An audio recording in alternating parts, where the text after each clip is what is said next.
It's deep down the field. Caught it. Bo Wolf all the way inside the 20-yard line. Pass over the middle. Caught. Touchdown. Will's going to take it straight up. Stuffed. Still churning. He will not get in. There's a pass to Cave again in open space. Dylan with a nice move. Dylan inside the 30.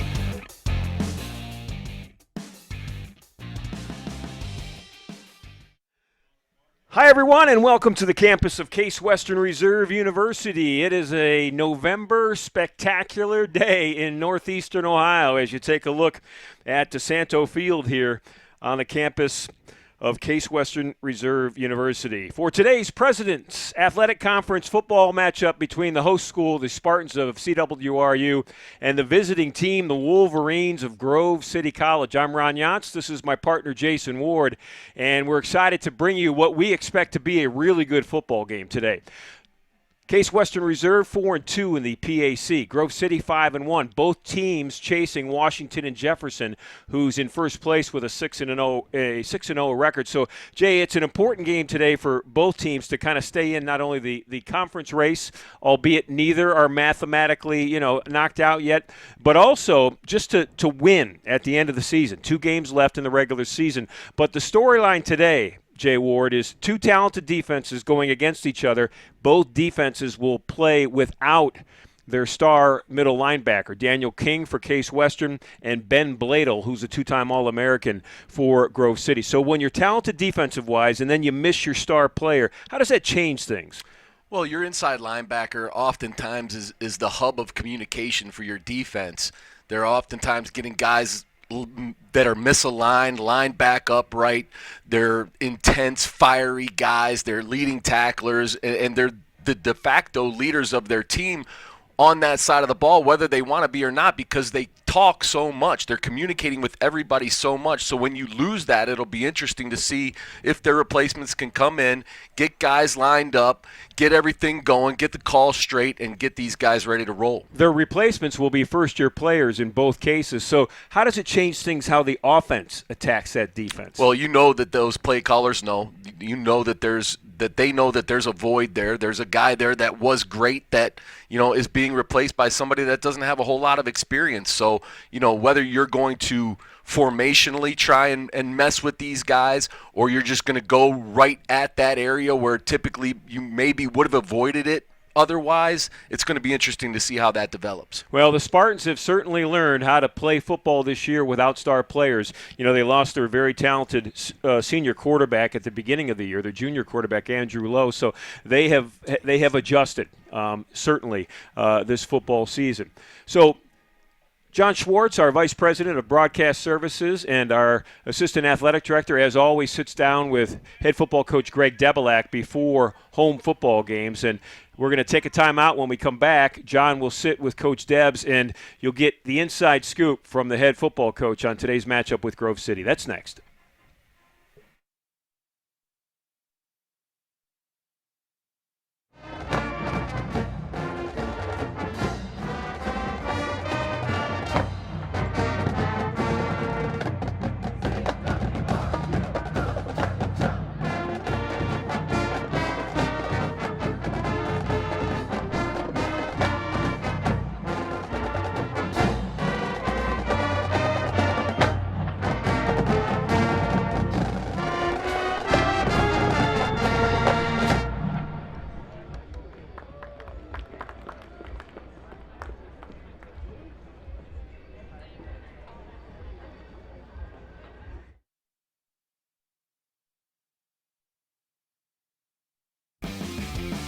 And good afternoon and welcome inside DeSanto Field as Case Western Reserve University gets set to take on Grove City in the team's second to last game of the regular season. I'm John Schwartz. Alongside me is Spartans head coach Greg Debelak as the Spartans get set for today's game. Coach, before we start talking about today, let's talk a little bit about last week and in particular how that has kind of affected the team coming into this week. Obviously a tough loss to Washington and Jefferson. What has the message been to the team this week as you get set to try to finish the season strong? Well, it had to readjust our goals. We can no longer be conference champions, and guys, not thrilled about that. But we still have things to play for. Anytime we step on the field, as a team. We're playing for each other, and Grove City's a really good team, and we need to beat a good team this year. We've done some really good things, but when we played the better competition, we just haven't been able to get over the hump. So we have 2 more opportunities to do that, so that's what we're focusing on. I want to take a moment to talk about the defensive line. I know that was a unit that coming into the year there were a lot of question marks surrounding, but they really seem to have solidified, especially the last few weeks. Joseph Swarm and Sean Riley at the ends, Jack Tierney in the middle. Talk about that group, what they've done this year to put themselves in a position to really command some respect on the defensive end. Yeah, it has been a surprise. We felt that the back 8, we felt we had great confidence in them, but just lack of experience up front, and those guys have done a great job. Jack Tierney at our nose guard is as good as anybody at that position in our league. And Joseph Swarm has really kind of taken the role of Caden Tong and been an explosive pass rusher, created a lot of big play opportunities for our defense. And Sean Riley has been a really solid opposite of Joseph, and more of a run stopper. Both Joseph and Sean were linebackers, converted linebackers. So it took them a while to get a new position down, but once they did, they've become very effective. I want to talk to Sec, too, about the offensive line, because that has been a unit on the offense that has really excelled all season long. We haven't spoken since, but a couple weeks ago, they were named to the D3 Team of the Week. Can you talk about those guys, what they have done this year, and really a veteran group, how they've solidified to become one of the better offensive lines? Yeah, and it has. We feel we have 7 guys that can play, and in certain sets, we have 7 offensive linemen on the field, and I've never done that. So it is a position of strength for us, literally and figuratively. Owen Meyer probably stands out as probably our best offensive lineman, but it's been a collective effort by all of them, and Coach Slesh does a great job coaching those guys up every week. And what makes it fun as a game planner is they can run block and pass block. It's not like they're one-dimensional, and that certainly helps out the offense greatly. Let's talk about this week's game, a Grove City team that comes in and certainly an opponent you're familiar with, but a little bit of a different look than you've seen from them in the last few years. Yeah, I mean, they're doing their things, and they play a certain style of football that's super effective for them, and that hasn't changed. Names have changed, so they're emphasizing different parts of their game, but they're not going to lose games. You have to beat them. Hard to trick them on either sides of the ball.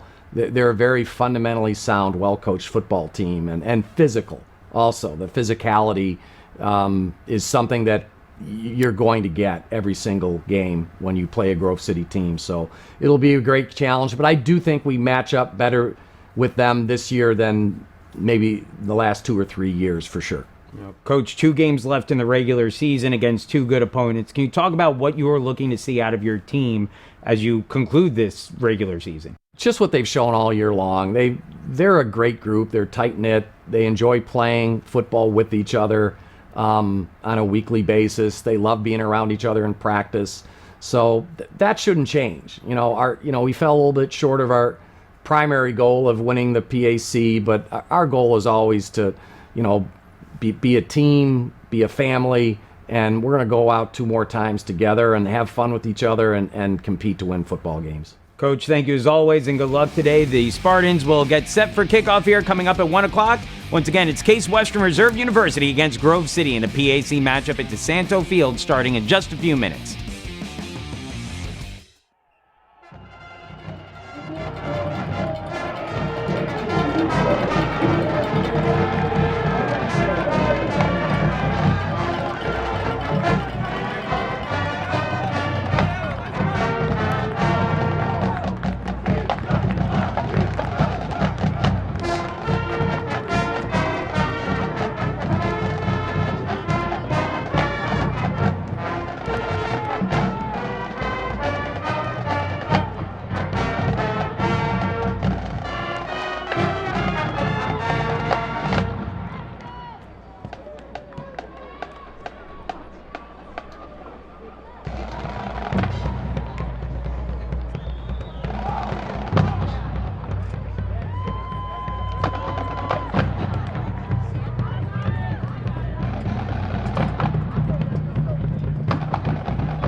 Spartans have made their way onto the field here at DeSanto Field. They are in gray today.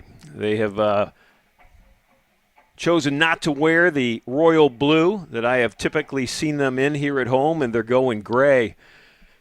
Jason, you've coached football your whole adult life. You've been around football athletes both on the high school and college level. When they decide to wear a certain jersey top, does it really mean anything?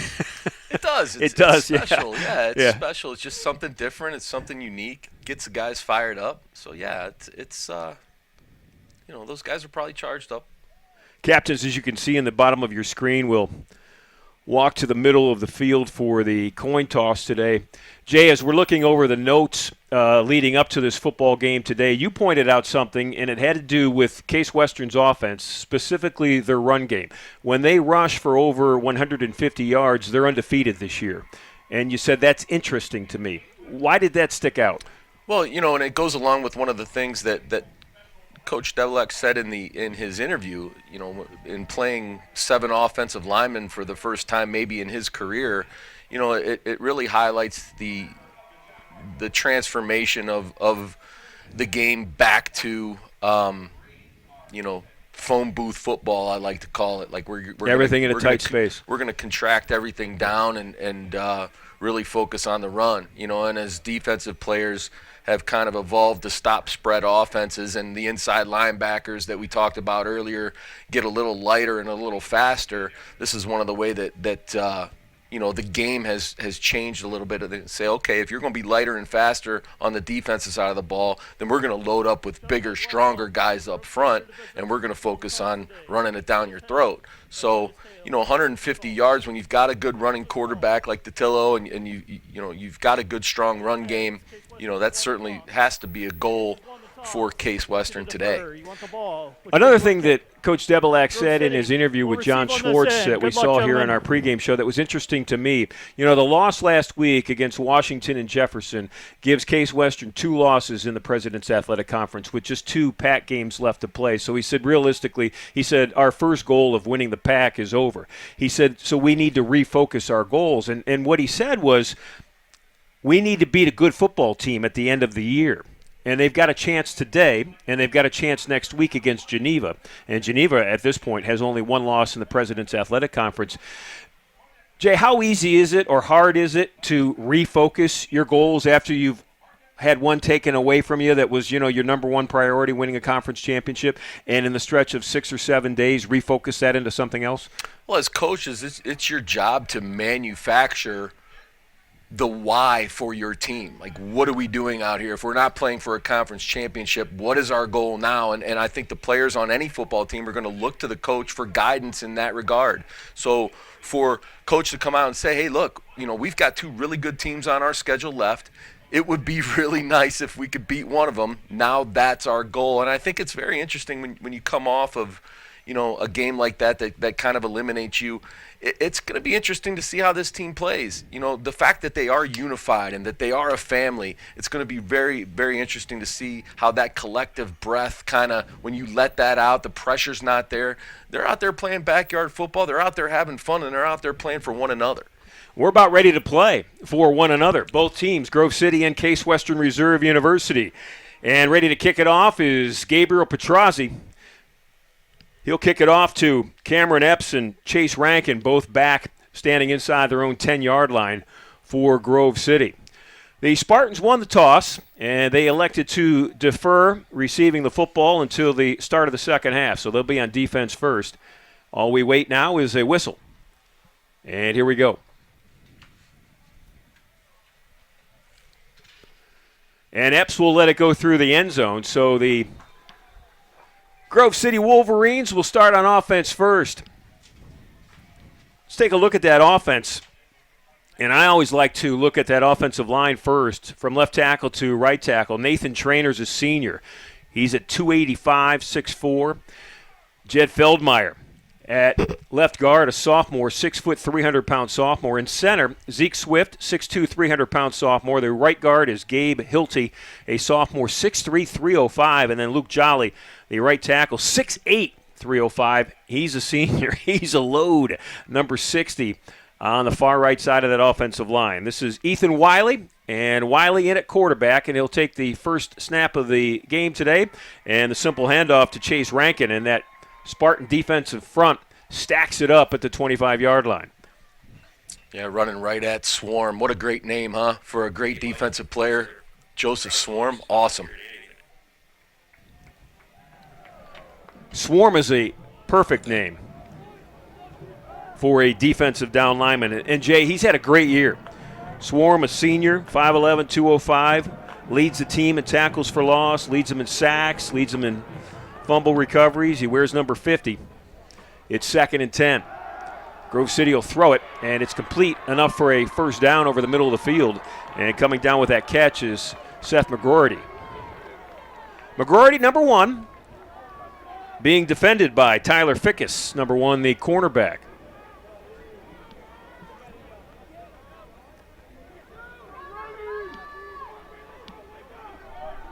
You know, one of the guys I'm going to have my eye on this whole game is number 92, Jack Tierney. I know Coach mentioned him in his interview. I want to see what makes this guy one of the best at his position.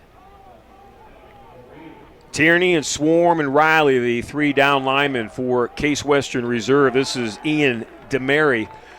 DeMary, the second back in that rotation system for the Wolverines, picks up 2. Case Western defensively this year, and there's a look at head coach Greg Debelak. Defensively this year, they're giving up only 106 yards rushing a game, so they're pretty tough against the run. And I think that's what Grove City at least likes to do best, is rush the football. They've got over almost 1,100 yards rushing this year as a team in just 8 games. 2nd and 8, Wiley to throw. Wiley looking deep, left side. He's got a guy open, and it's just through the hands of Seth McGroarty. McGroarty had a step on Tyler Fickus. It was a pretty good throw. Great coverage, though. Really good ball awareness. Got his arm in position to deflect that thing right at the last second. Nice job. That's Fickus right there, number 1. Now, see, this is big. I mean, you had him on 2nd and long twice. Now you've got him on 3rd and long. Got to make a stop.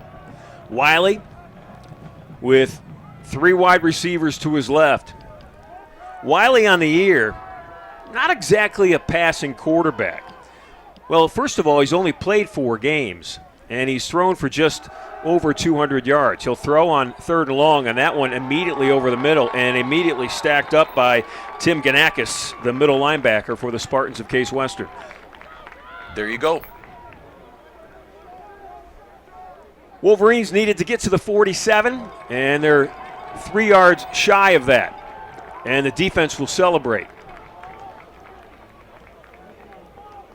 Bo Wolf, Mr. Steady, will stand back at his own 15 to return it for the Spartans. And punting it is Brady Lane for Grove City. Lane on the year, averaging 35 yards a punt.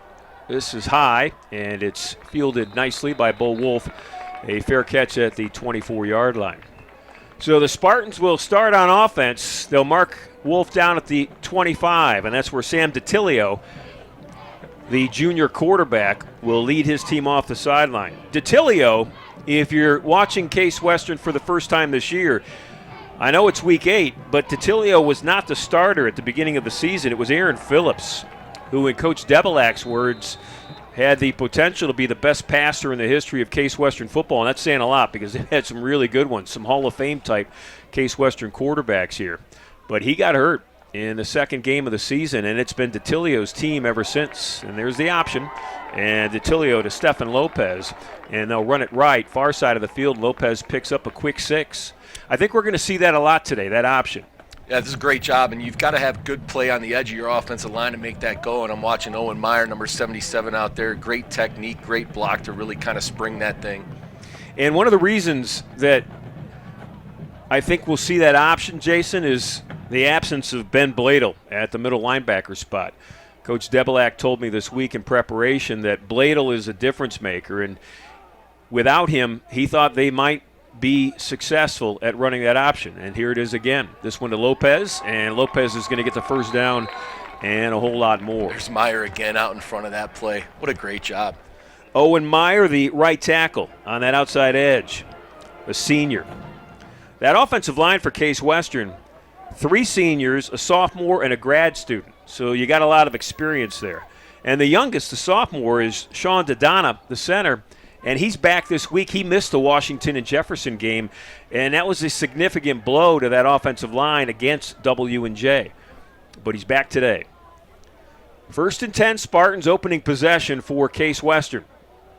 DeTilio's going to take it and run it himself. This a quarterback draw from the rip, and nicely played by Grove City. So, Jason, as you're a defensive coordinator preparing to take on Case Western, and you know DeTilio's a running quarterback, do you just not worry about the pass, or you still have to plan and defend for that because, you never want to get beat deep? You have to. I mean, they're, Grove City lined up in kind of a light box there. They're in a stack look, and they have 2 high safeties, so it's on their mind.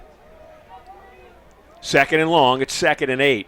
And DeTilio in the shotgun for Case Western. The junior out of Avon. He'll look to throw. Quick throw, short throw, and it falls at the feet of Dylan Cave.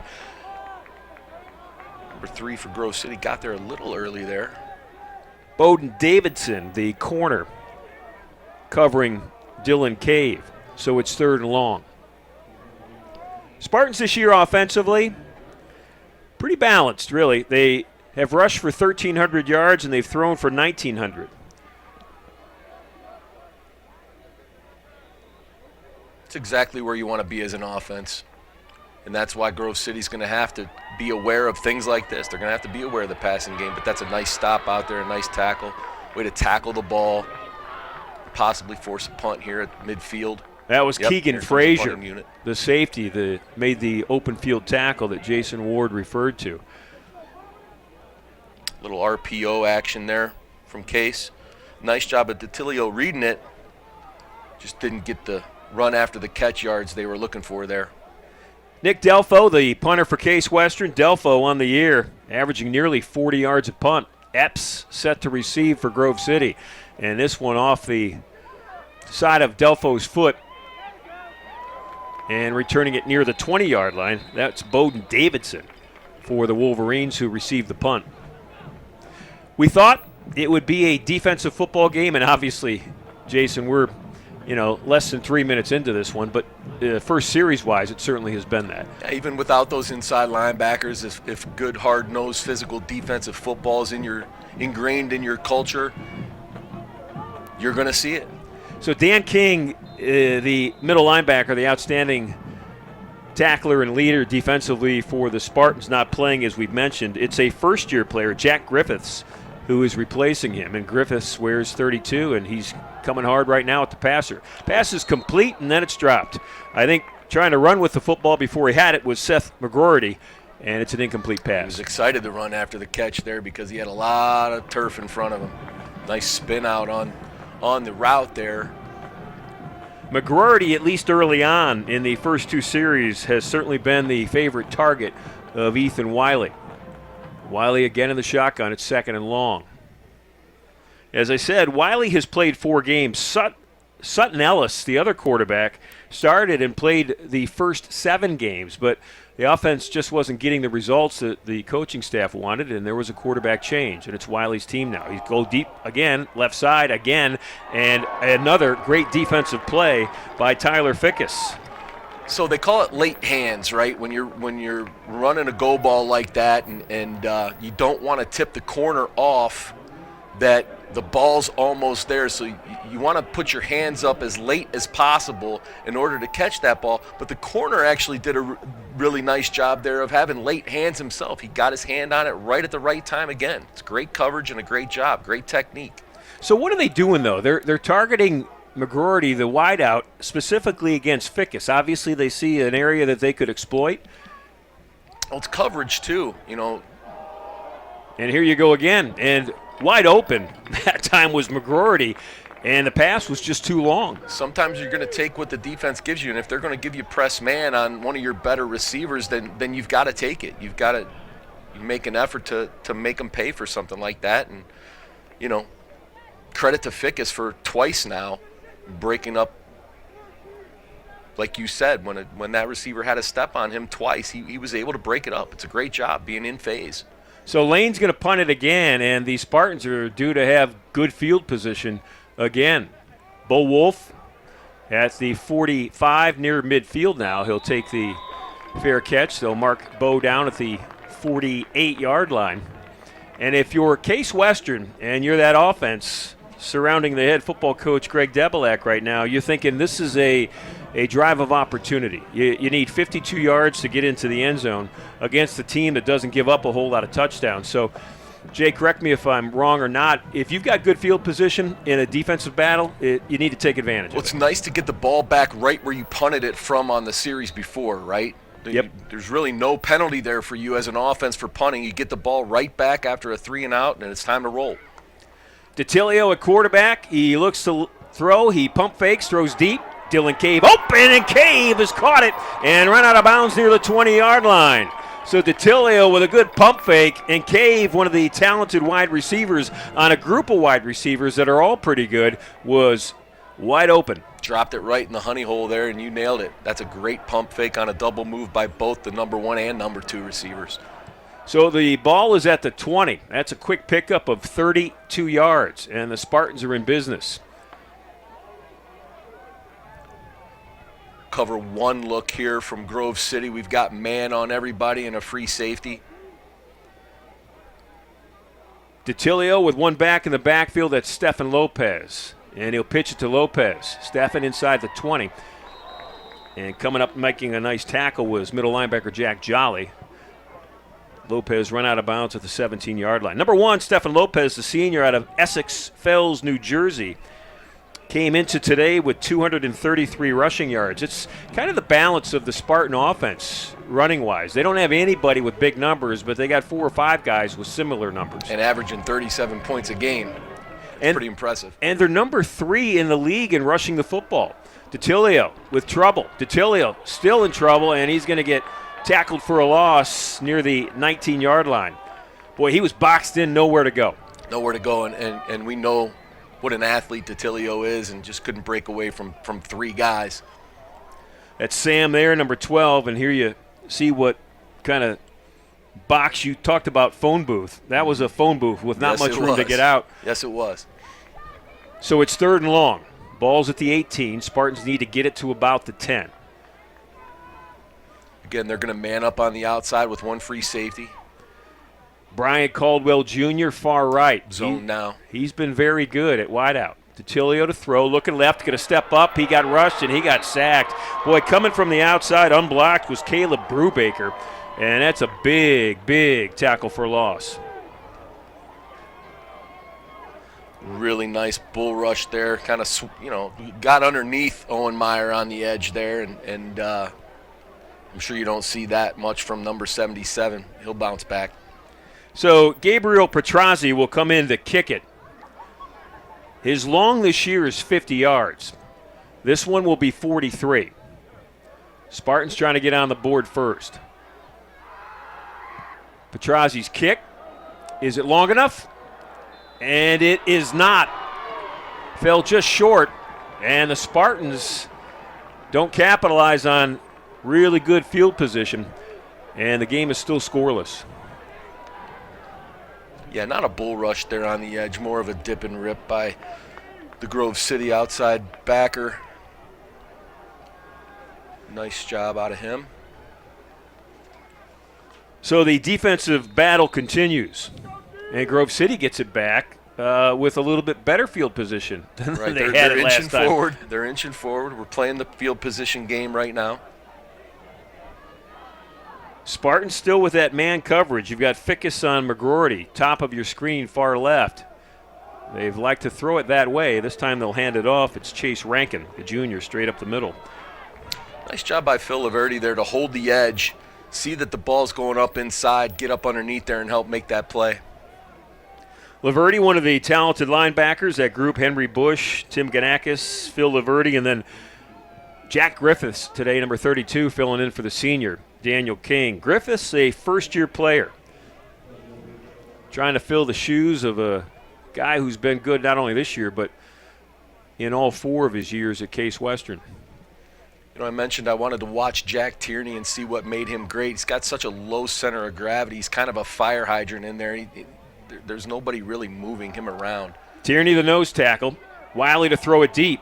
And he's going to throw it deep again to McGroarty, and this one is short of his wideout. And a lot of times you see that comeback work for the offense. Pass is thrown short, receiver knows it, come back and gets it, but that one falls incomplete. Got a little handsy back there, but that's a good no call by the referee. So here we go, 3rd and long again. Grove City really testing the Case secondary deep today. Talking to the broadcast team for Grove City before the game today, just to check on a couple of things. They said the reason that Ethan Wiley was brought in to play quarterback after the first 7 games was because he was the better passer. And they've certainly tried to prove that. Wiley to throw again. He is sacked. Nice. Wiley got stunt smoked. Up inside. Coming in and hitting Wiley on a bull rush was Kapapi, the junior linebacker for Case Western Reserve. Great call by the Case defensive coordinator. Nice stun up inside. Really unblocked. Yeah, I don't know how Wiley held on to the football. I thought he dropped it for a second. So Wolf again in familiar territory to return this punt. He's near midfield. Spartan setting up the return and kicking away from Bo Wolf. 48-yard line again. 3rd time's a charm. 4:50 left in this opening quarter, and we are scoreless from DeSanto Field. It's Ron Johnson, Jason Ward along with you today from the broadcast booth. Mike Becker, our director. Grove City coming into this football game 6-2 on the year. They're 5-1 in the President's Athletic Conference. Case Western Reserve right behind them at 4-2. Of course, the leader of the pack is Washington and Jefferson, undefeated at 6-0, and W&J has beaten both of the teams playing today in front of us, including Case Western last week.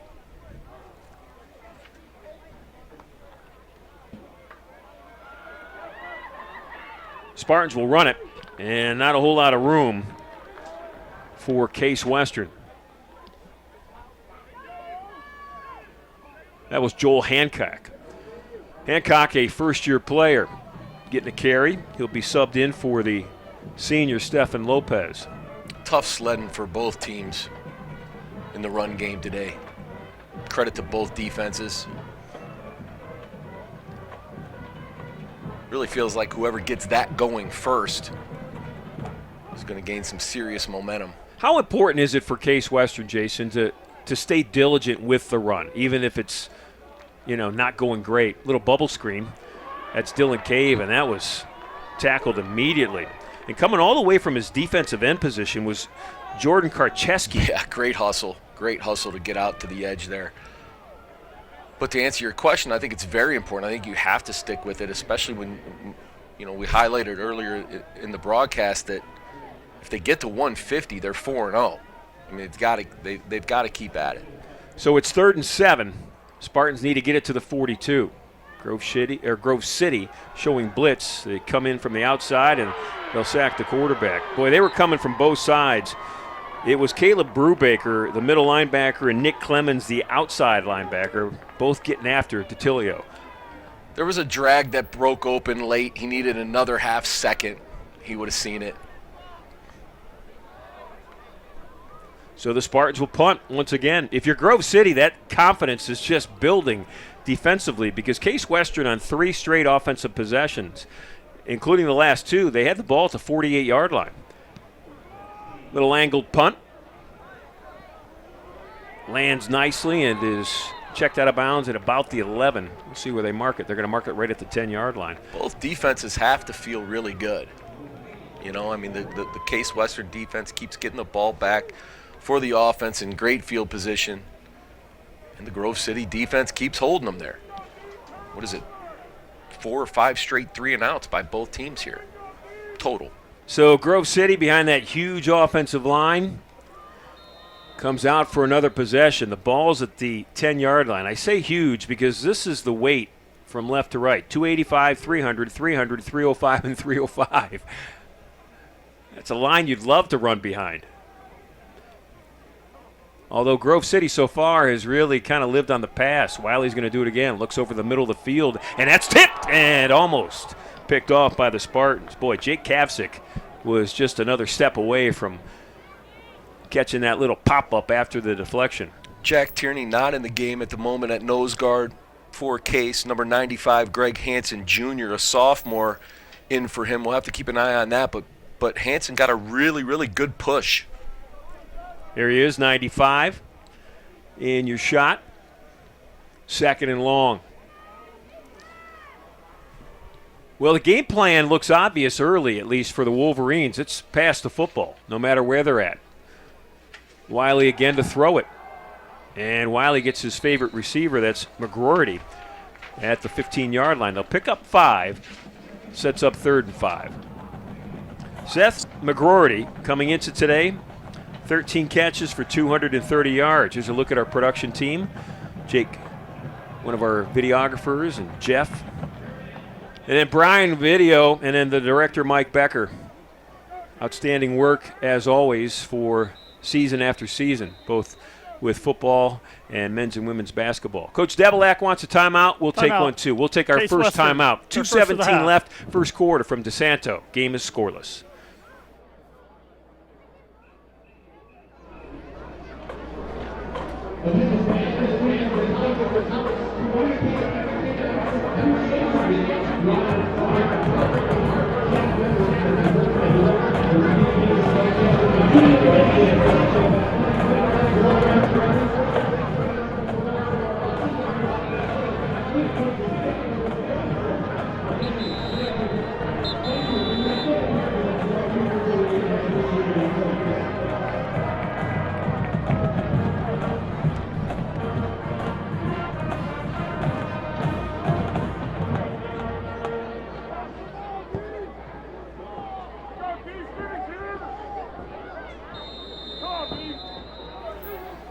Third and long, Grove City. Ball at their own 15. Spartans trying to stop one more time and keep with that great field position. They look to blitz, and here it comes. Passes off quickly, and it's caught. It's a tight spiral, a fastball to Daniel Sullivan, and Sullivan has enough for a first down. I was wondering during the break if they were going to come back and test Fickus again. Like you said, it's possible that they found a matchup that they really liked on film. He's risen to the occasion twice on those deep balls. They got him on the slant that time, but that was still really, really good coverage by him. So it's a first down, and the Wolverines now with the football at their own 22-yard line. It has been a battle of defense so far. Pump fake, ball out, caught with room to run, and a great tackle. Jake Kapsick saved what could have ended up a huge catch and run by Seth McGroarty. Fickus jumped it, thought he might have a chance to take one the other way, just missed it. Luckily for him, he was covered up on the back end. Tierney back in the game now at nose. So life suddenly for the Wolverine offense.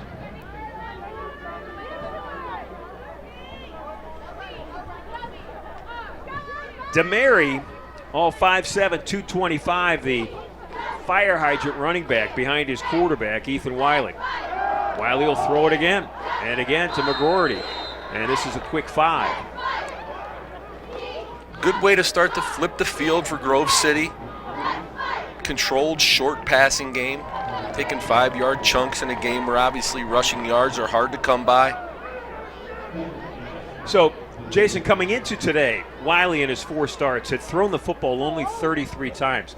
I would wage that he's already thrown it 10 or 12 times in this first quarter. So do you think they meaning Grove City, see something defensively where they'd rather throw it against running it? Well, right now you've got 8-9 guys in the box, so yeah, here comes another deep shot on Fickus and the safe. Oh, guys running into each other. Didn't have to Kapsick do was it. back there along with Tyler Fickus. Didn't have to do it. He had great job by the safety coming over to help him out there, and he kind of shoved him. So that's a lot big of play. Pass incidental interference. Defense, number 15. 15-yard penalty. Automatic first down. Their feet got tied up. When I watched it initially live, it looked like he kind of shoved him in the back. Yeah, and Coach Doublak's not real happy. So that will move the ball for Grove City up to the Spartan 47-yard line. One of the things about Wiley that I've noticed, Ethan Wiley, the quarterback, gets rid of the football quick. Yes, he does. False start. Offense, number 68, 5-yard penalty, first down. 68's the right guard, Gabe Hilty. You know, it's that time of year, too. Wiley comes in. He's only thrown very few amount of passes throughout the season, but we've got 2 games left, right?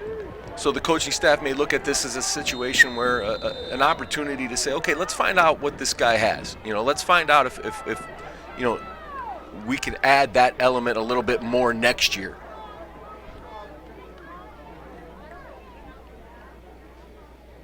First and 15. They'll hand it off. One of the rare runs. That's Chase Rankin. And Rankin gets the 5-yard penalty back. That'll set up 2nd and 10. That's the end of the first quarter.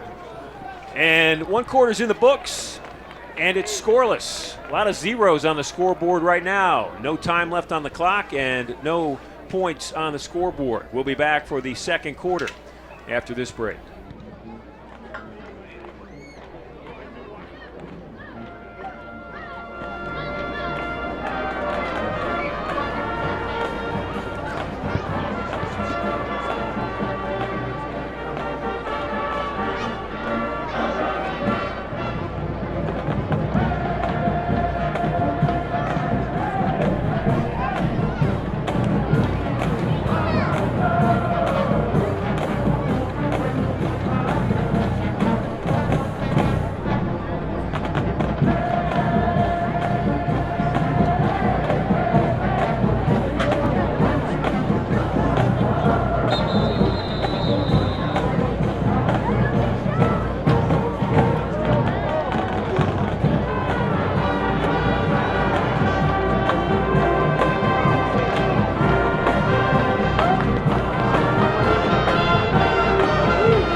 Start of the second quarter here. Game is scoreless. We had Todd McGinnis just stop in the booth here in between quarters. Todd, the men's basketball coach, they open their season tonight over at Horsburgh. I'll be calling that game. Penalty flag as the first play of the second quarter develops. Not sure Grove City was lined up right there.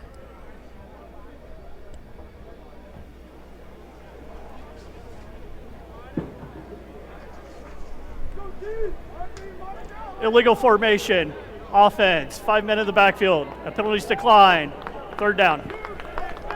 So that sets up 3rd and long. Jason Ward, you're looking at the stat sheet from the first quarter. What jumps out? The little amount of rushing yards for both teams. That's for sure. But like you said, Wiley's thrown 33 passes all year. He's already got 12. And he's in the shotgun on a passing situation on 3rd and 7. Looks left, throws over the middle. Picked! Tipped and picked, and coming down with it is that first-year middle linebacker, Jack Griffiths. How about that, young man? Outstanding job. That's why defensive coaches still run tip drill in practice. Great job by Jack Griffiths making his first start, and it'll be one to remember now, that's for sure. Ball was tipped by his teammate, Phil Laverty.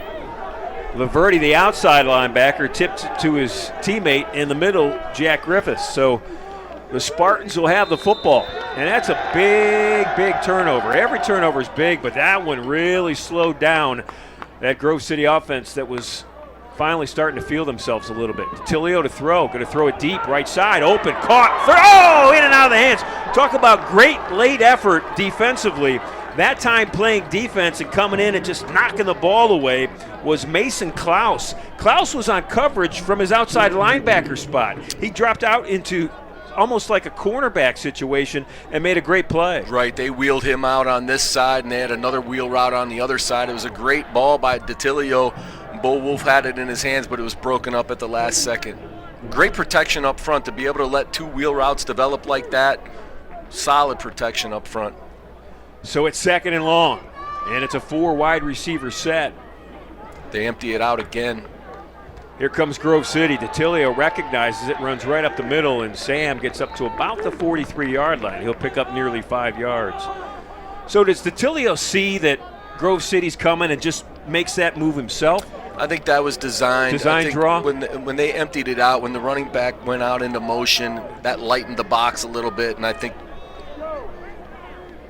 the Case Western coaches knew that was going to happen and had a nice little designed run there.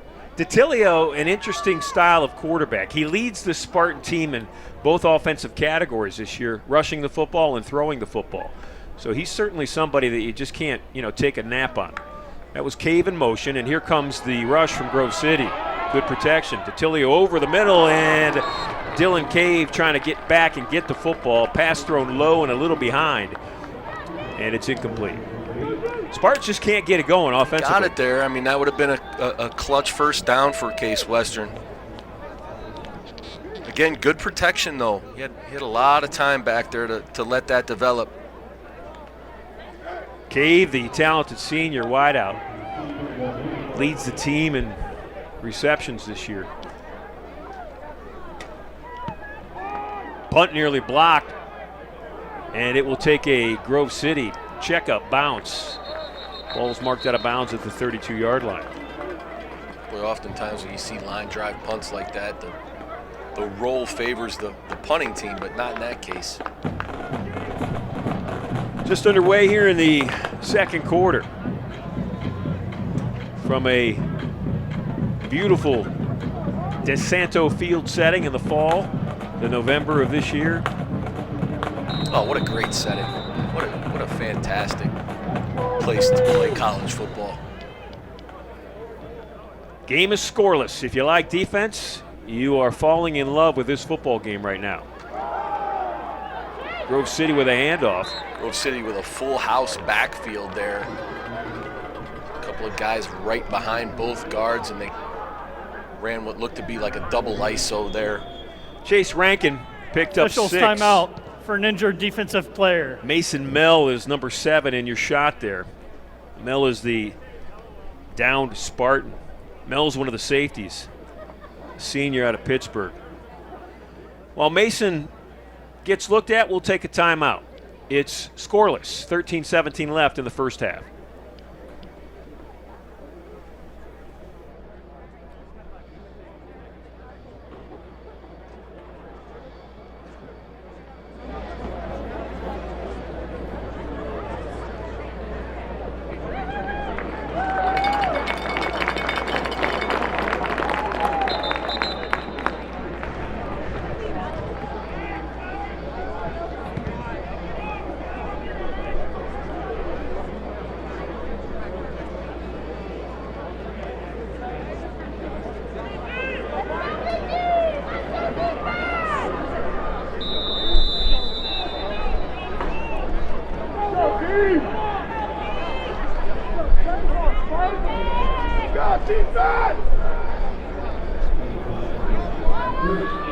Second and 5. Same formation.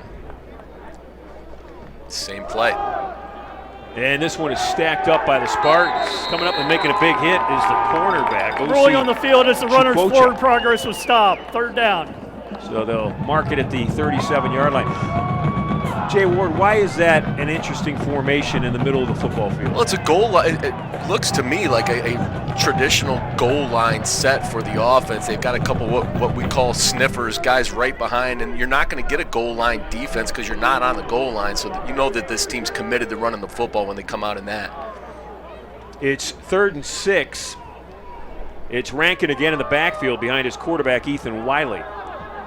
Wiley's favorite receiver, Seth McGroarty, is split wide down to the left, bottom of your screen. Wiley looking that way. He's going to throw that way, and it's open over the head of McGroarty. Good coverage by Tyler Fickus. Stuck on him. Great coverage. Fickus, the senior out of Fort Mill, South Carolina. Tyler this year leads the team in pass breakups, and he's one of a dynamic duo of cornerbacks for head coach Greg Debelak. O.C. Chukwucha is the opposite side corner. Both of those guys are seniors, and both of them are really good football players. Why would you continue to pick on the corner on the other team that leads the team in pass breakups, Ron? Well, you must love the receiver that he's going against is, I guess, my only thought on that. So Fickus is having a great game, and I'm becoming a big fan. 12:03 left first half. Jason, the Spartans really offensively haven't been able to do anything. I mean, the first two plays, they ran the option to Lopez, and they got big yards. And they really haven't gone back to that option since. No, they haven't, and I'm not sure why, to be honest with you. I think, again, Grove City did what they could just now to try to get the run game going. Like to see Case do the same thing, but they're emptying it out again. And we've got man coverage and 4 men in the box, which is why they ran that quarterback keeper before. Come back, throw, Great catch. caught in front of the Spartan bench, and catching it just inside the 50 is Will Stack. Great job keeping the foot in bounds there. And a little comeback. So D'Attilio threw what was a floater, or almost, dare I say, a wounded duck. That was not a pretty pass. No, it was not. But all that matters is it's a big gain. Here comes Grove City. They're showing blitz. Those two linebackers will back off, now switch sides. One back in the backfield, it's Lopez. And they'll run that There's option. your option. Lopez fumbled it. Ball's on the turf, and it's recovered by Grove City. Lopez fumbled, and Ryan Montgomery, the safety, picked it up. And that is unfortunate.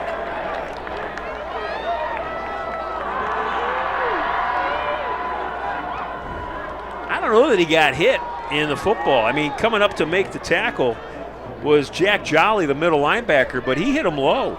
Owen Meyer did such a nice job of getting to the second level, but he got one hand on the shoulder pad of the defender, and that defender was able to get by him and force that fumble.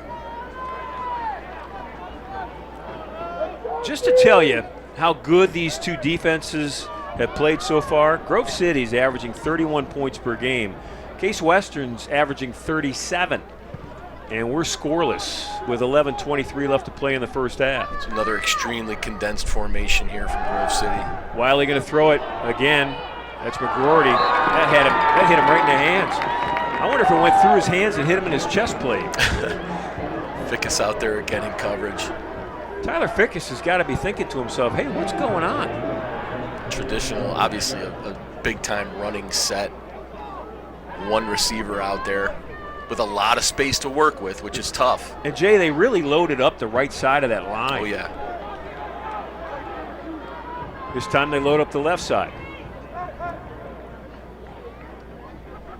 Anthony Brunette, a 5'10", 225-pound running back, is lined up to be a blocking back. They'll throw it, this one over the middle, and caught at the 40-yard line. That's Sam Penna who caught it. Penna tackled by Jake Kapsick for the Spartans, but they'll move the chains. Really nice read and throw there from Wiley. Fired it in between 3 people. I'm impressed with Wiley's arm strength. Yeah, that was a dart.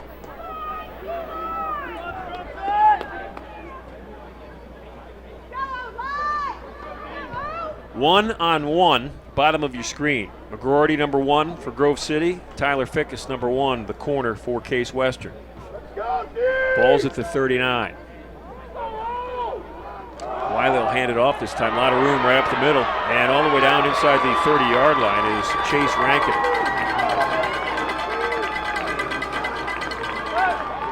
The pass to set up the run. A lot of space in the middle of the field for Chase Rankin. Nice block there by Anthony Brunette, who highlighted just a second ago, came back in and kicked out. Nice job. So he's in there right now, Brunette, and he's almost standing like a backup right guard. Yeah, he's what we call a sniffer. He's right behind the guard. And there he comes again. Nice kick out block by him again. Great job. There's Swarm. Pass deflected by that Spartan defensive front.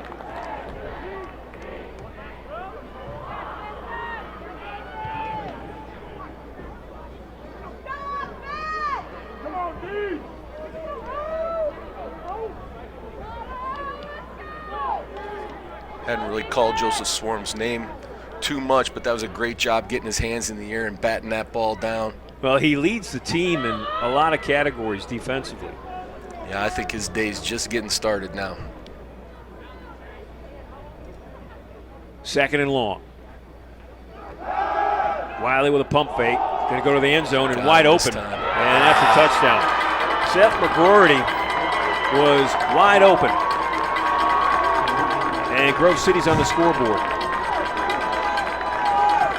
That pump fake set that up. Well, they got Fickus on that one. They got him on that one. It took almost 20 minutes. Well, actually, it took more than 20 minutes, just over 20 minutes for somebody to put points on the board in this football game. And it was Grove City that did it first.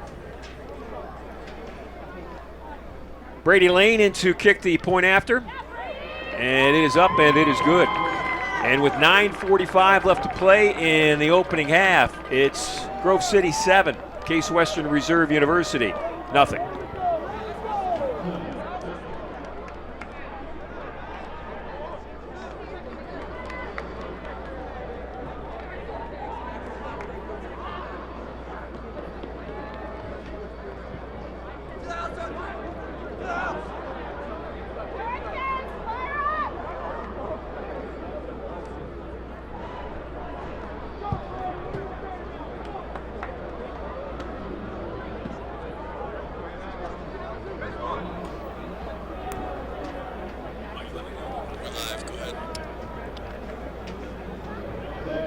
Got to peek in on that defensive huddle up right now on the sideline for Case Western. Jason Ward, in your best guess, what's happening in that talk right now? Well, that looks like the entire defense, and coach is getting them fired up a little bit. I don't see any kind of iPad or anything. I just think he's letting these guys know probably that they've played a great game so far. They got us once, and let's go back out there and get them next time. Well, they kept going. I mean, they, Grove City, to the same well. Deep ball to Seth McGroarty, and like you said, they finally got it. I mean, the odds were in their favor. Yeah, if they're going to keep going to that, well, you know, it's a credit really to Fickus that the coaches keep putting him on an island like that. He had safety help on the one down here, but he had no safety help there. And they've got to get more of a pass rush, too. That one sails through the end zone. And the Spartans will stare down a 7-0 deficit right now. I really do hope that is the start of something for Joseph Swarm, because he's had a sack, one sack in each of the last 6 games. You know, if Grove City's going to continue to drop back and put it in the air a little bit more than they're used to, then they're going to have to counter with more of a pass rush. Case Western's last drive, promising at the 50-yard line, ended in a turnover, and it led to the Grove City touchdown. And frankly, that's how Grove City has won football games this year, behind their defense and behind forcing turnovers. DeTilio to throw, this one deep ball again. This is a jump ball, and it's going to end up a turnover. I talked turnovers, and Grove City heard me.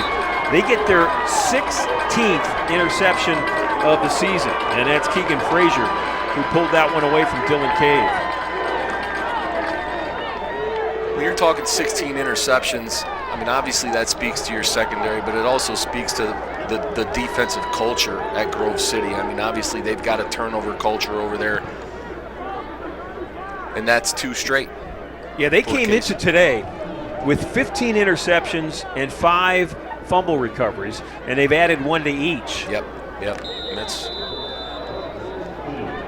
big priority there, obviously. And again, 2 straight turnovers for Case. This would be a big stop.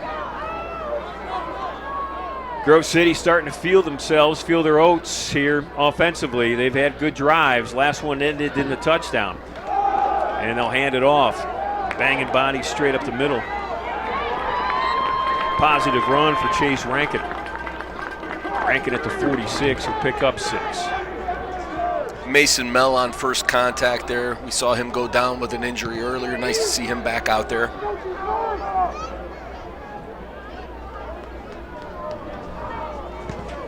I'm looking at the center for Grove City, 53, Zeke Swift. He's just a massive man, Yes. 6'2", 300 pounds, and he's Now a that's sophomore. that's a last name that I'm not so sure matches up with his style of play as much as Swift. Joseph Swarms does his, right? You never know. You never know. You know, maybe Zeke is a former high school heavyweight wrestler, and he's got great footwork. It's possible. Little dump pass to the blocking back, Anthony Burnett. And speaking of a load, Burnett, 5'10", 225. Picks up a first down. Nice job by Ganakis to knock him out of bounds and minimize the damage there. Spartans kind of with their back to the wall right now, the way that they have been unable to move it offensively. They can't really afford to allow Grove City to march down and score another touchdown here before the half. 8:20 left to play in the second quarter.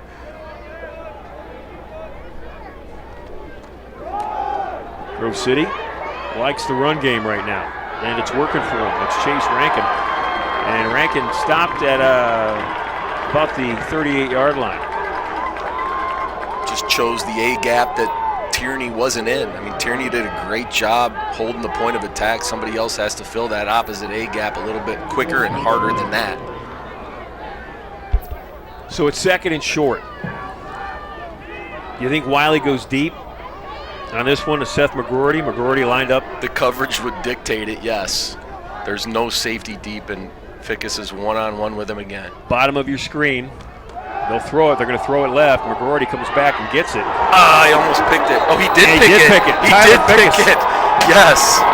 That's how you come back. Right Sideline there. celebration there, Jay Ward. That's how you come back right there. You gave up the deep ball earlier and stole one from him on that one. Here's a great look at it replay-wise. This is outstanding work. I mean, it's a magician's handiwork right there. We're halfway through the second quarter, and I'm excited to see how this battle unfolds the rest of the day.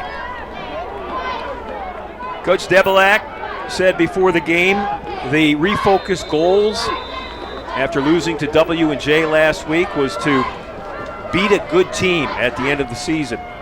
And they have an opportunity today against the one-loss Grove City Wolverines, trying to do that. Tilio, quick pass near sideline and up near the 33-yard line.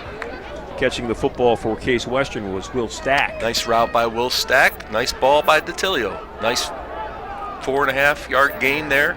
Get the drive started. Get the momentum back on Case Western's side. Andy Kavsik has checked in for Case Western. He's a sophomore, and Andy statistically doesn't jump out at you at all, but every time he touches the football, he just is instant excitement. And he's on the right hip of his quarterback now in the backfield.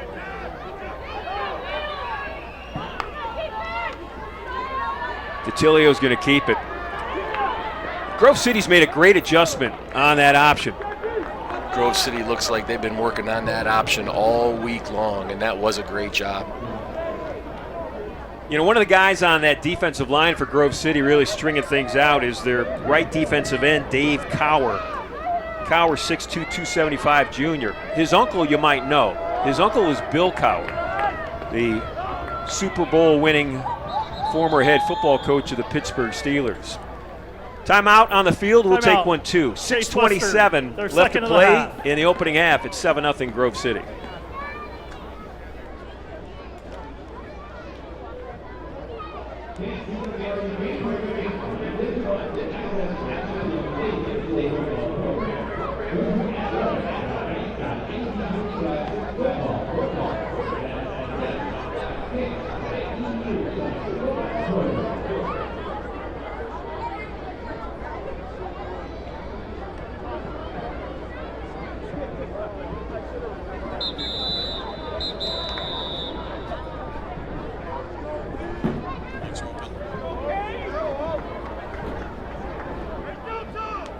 6.5 left in the opening half. It's been entertaining.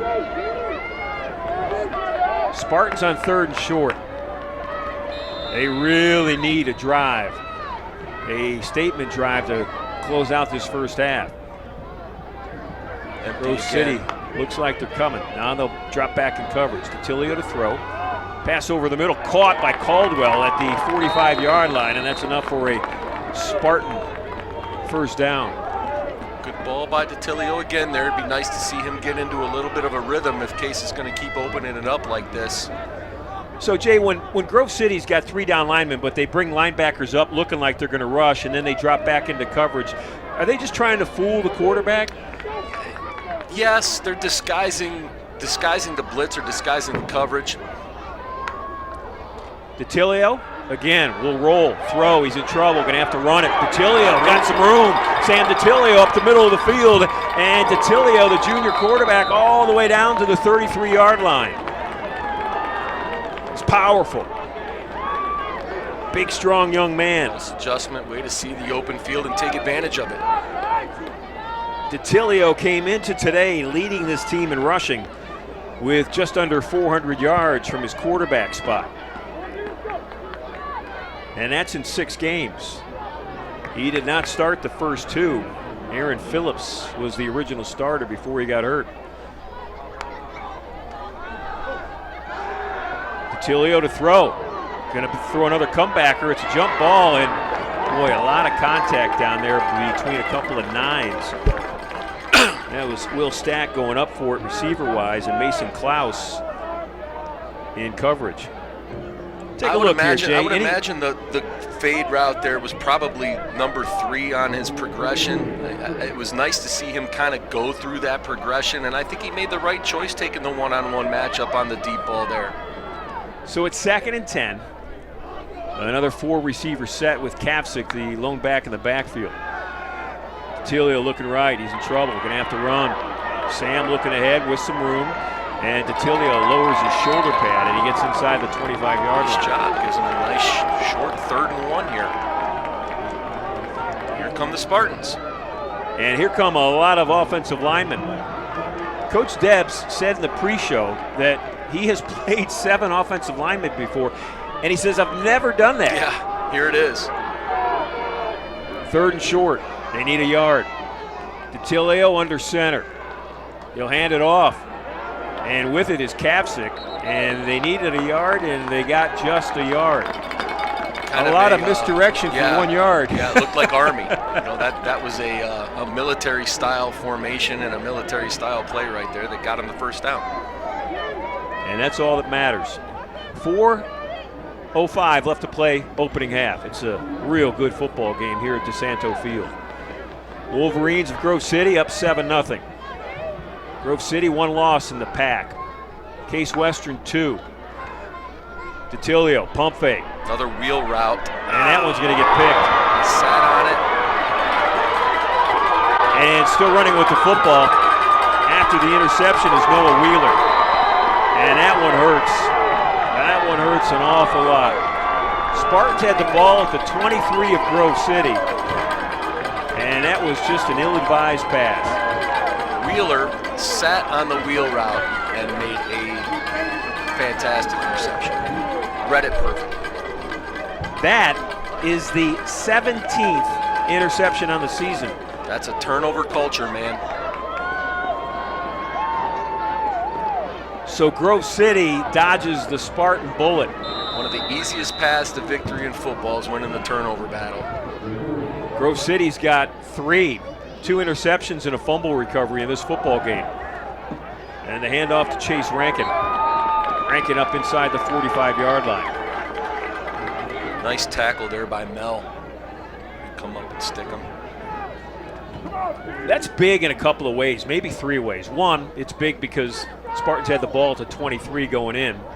So that's 1. 2, it gives Grove City an opportunity right now with that big return by Wheeler to add another score before the half. That's 2. The third one is if Case Western keeps that football, goes in and scores, winds the clock more, we're at 3 minutes now, they get the ball to start the third quarter. Yeah, great point, and especially about the hidden yardage on the return. yards that people tend to forget about sometimes, but to take it from where he caught it, which was about, the 7-8 yard line, somewhere in there, and get it back into plus territory, it's a great run. Great play. Ball's at the 40 for the Grove City Wolverines. Grove City offensive line is massive. Again, it goes 285, 300, 300, 305, and 305. And behind it is their quarterback, Ethan Wiley. Got press coverage by both corners here with both safeties at about 5-6 yards off the ball. Rankin with a handoff, needs 3, Short. and he's going to be short. Nice stop there. Who's at the bottom of that pile? Laverty. Phil Laverty. If you're a Northeastern Ohio football fan, maybe even state of Ohio football fan, you know Phil's dad, Tiger, and the football program that he has developed at Kirtland. There's a timeout on the field. We'll take one, too. It's decision time, 4th down and 2. We'll be back.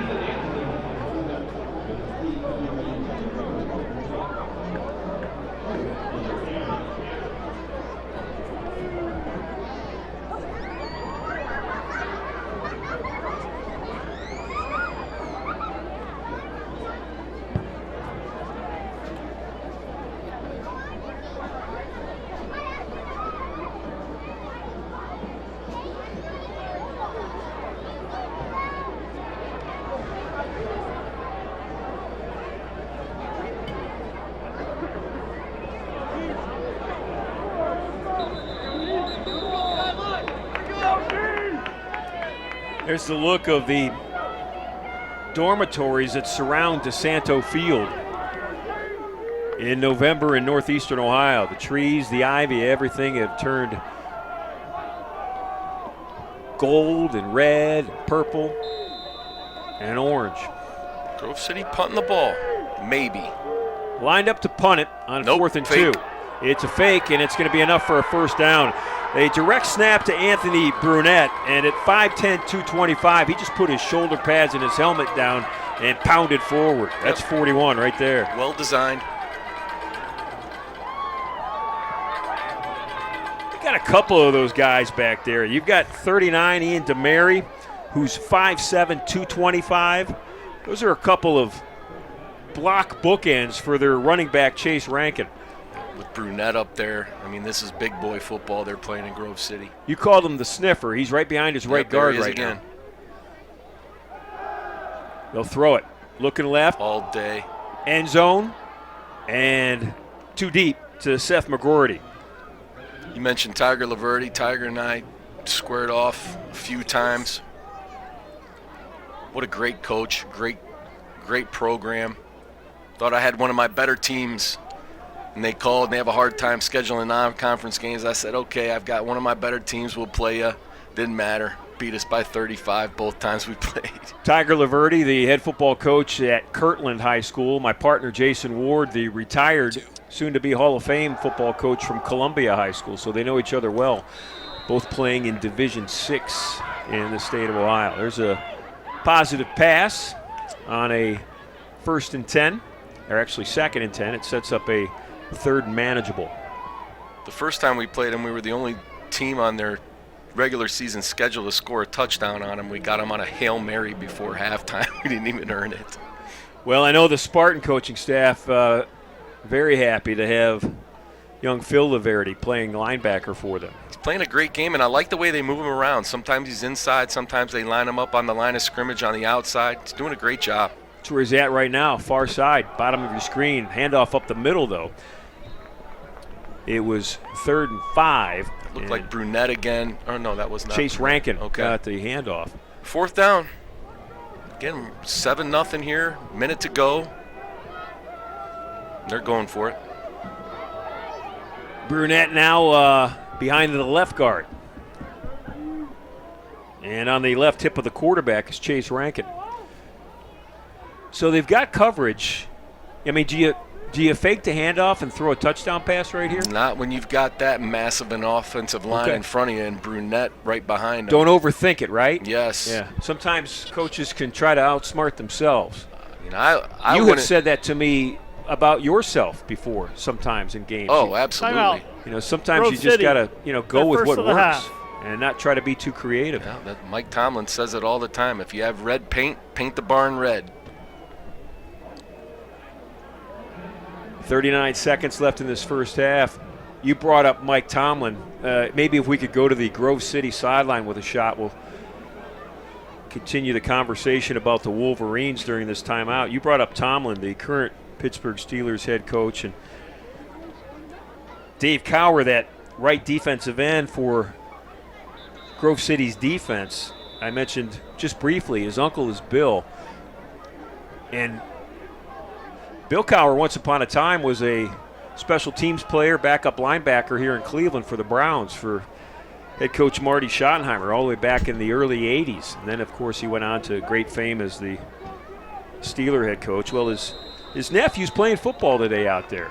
If Bill's listening, we say hello to you, Coach Cower, and maybe he's in the stands below us here today. So Grove City's going to set up for a field goal.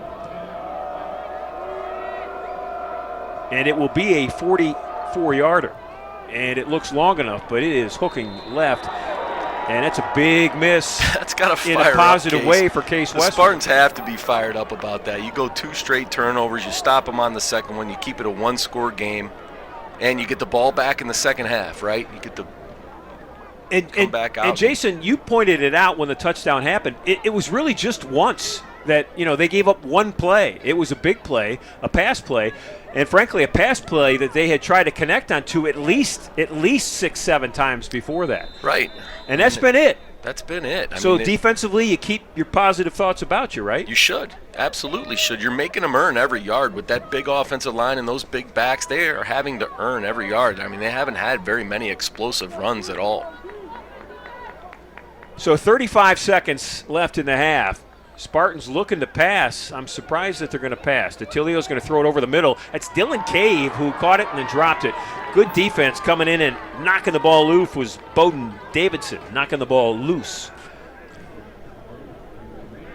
Are you surprised they threw with 35 seconds and DeTilio's already had 2 picks? I am. I really am.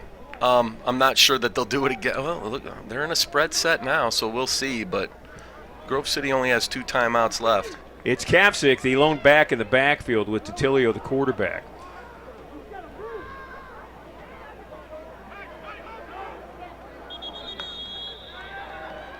And there's a False start. Offense, number 79. false start 5-yard on the penalty. Spartans. Second down.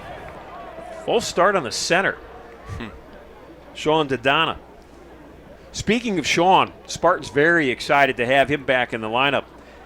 He had hurt himself in the Monday of the practice week before the W&J game last week. Did not play in that big battle for first place, and they really missed him. Excited to have him back. DeTilio's going to tuck and run. Sam's going to hold on to that football as we're inside almost 20 seconds now left in this first half. Timeout, Grove City. Timeout. Grove City, their second of the half. So Grove City and their coaching staff obviously here, Jason, feeling that they've got an opportunity on 3rd and 11 to get the ball back, at least maybe return a punt or one last heave. They'll load up to block the punt, I'm sure. And, Case is obviously going to have to run the ball here to get them to spend that last time out, and then they'll load up to try to get one. Try to get a block punt. Andrew DiDonato is the head football coach of Grove City. And we really haven't talked at all about the job that he's done. I mean, he's in his 10th season. But when he came in to become the head football coach of Grove City, they had back-to-back 0-10 seasons. And frankly, they had a decade-long run of just mediocrity. And he has made them into a conversation not only in the President's Athletic Conference, they're the 2-time defending champs, but nationally as well. This is DeTilio. He's going to run it, try to stay in bounds with it. And Sam is on the far sideline at about the 23-yard line. So 16 Timeout. seconds. Grove City, their third and final of the half. As long as Case gets the punt off, Grove City will have about 10 seconds to work with and no timeouts. It's 7-0. The only score of this football game is a 40-plus touchdown pass from Ethan Wiley to his favorite target, at least for today, Seth McGroarty. And that's been it. Spartans have been plagued by turnovers. They have turned the football over 3 times offensively, 2 interceptions and a fumble. And 2 of those turnovers really, really cost them. One was an interception inside the 10-yard line. The other was a fumble at about the 40 of Grove City on a drive where Case Western was really starting to put together some plays.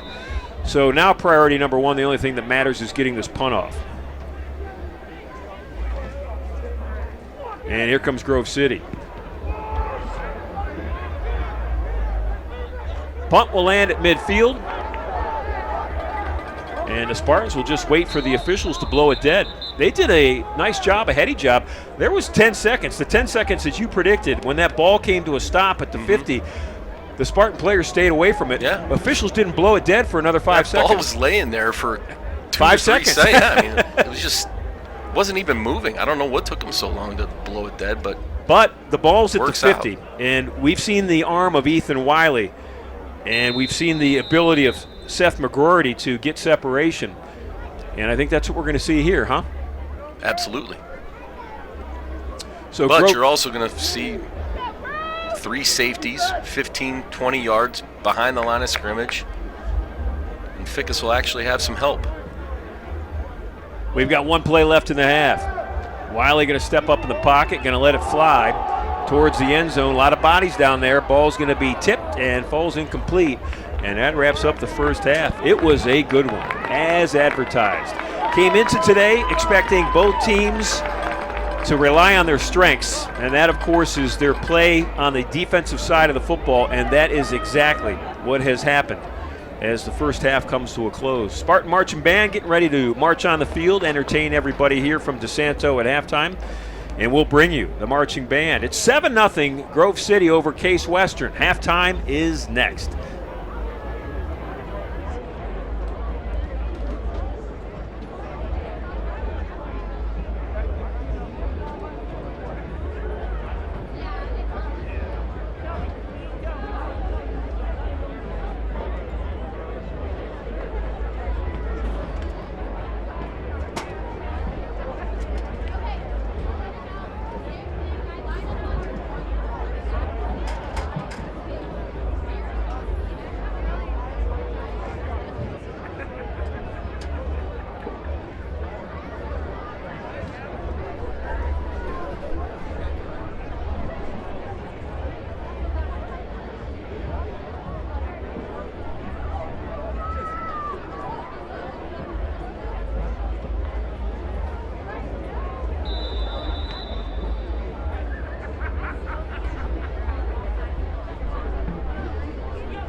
Now let's welcome the Charlotte Suplex and the Mini Spark Cheerleader.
about ready to start the second half here. Ron Yance and Jason Ward along with you from DeSanto Field on the campus of Case Western Reserve. It's 7-0 Grove City if you're just tuning in. One score, a 26-yard touchdown pass for Grove City, and that's been it. That came midway through the second quarter. It has certainly been a battle of defense. And Jason, as you look over that first half stat sheet, it certainly proves out in the numbers, doesn't it? Absolutely, and I think the Grove City touchdown came off of a fumble, a Case Western fumble, and the turnover battle right now is Grove City's up 1. They've caused 3, Case has caused 2.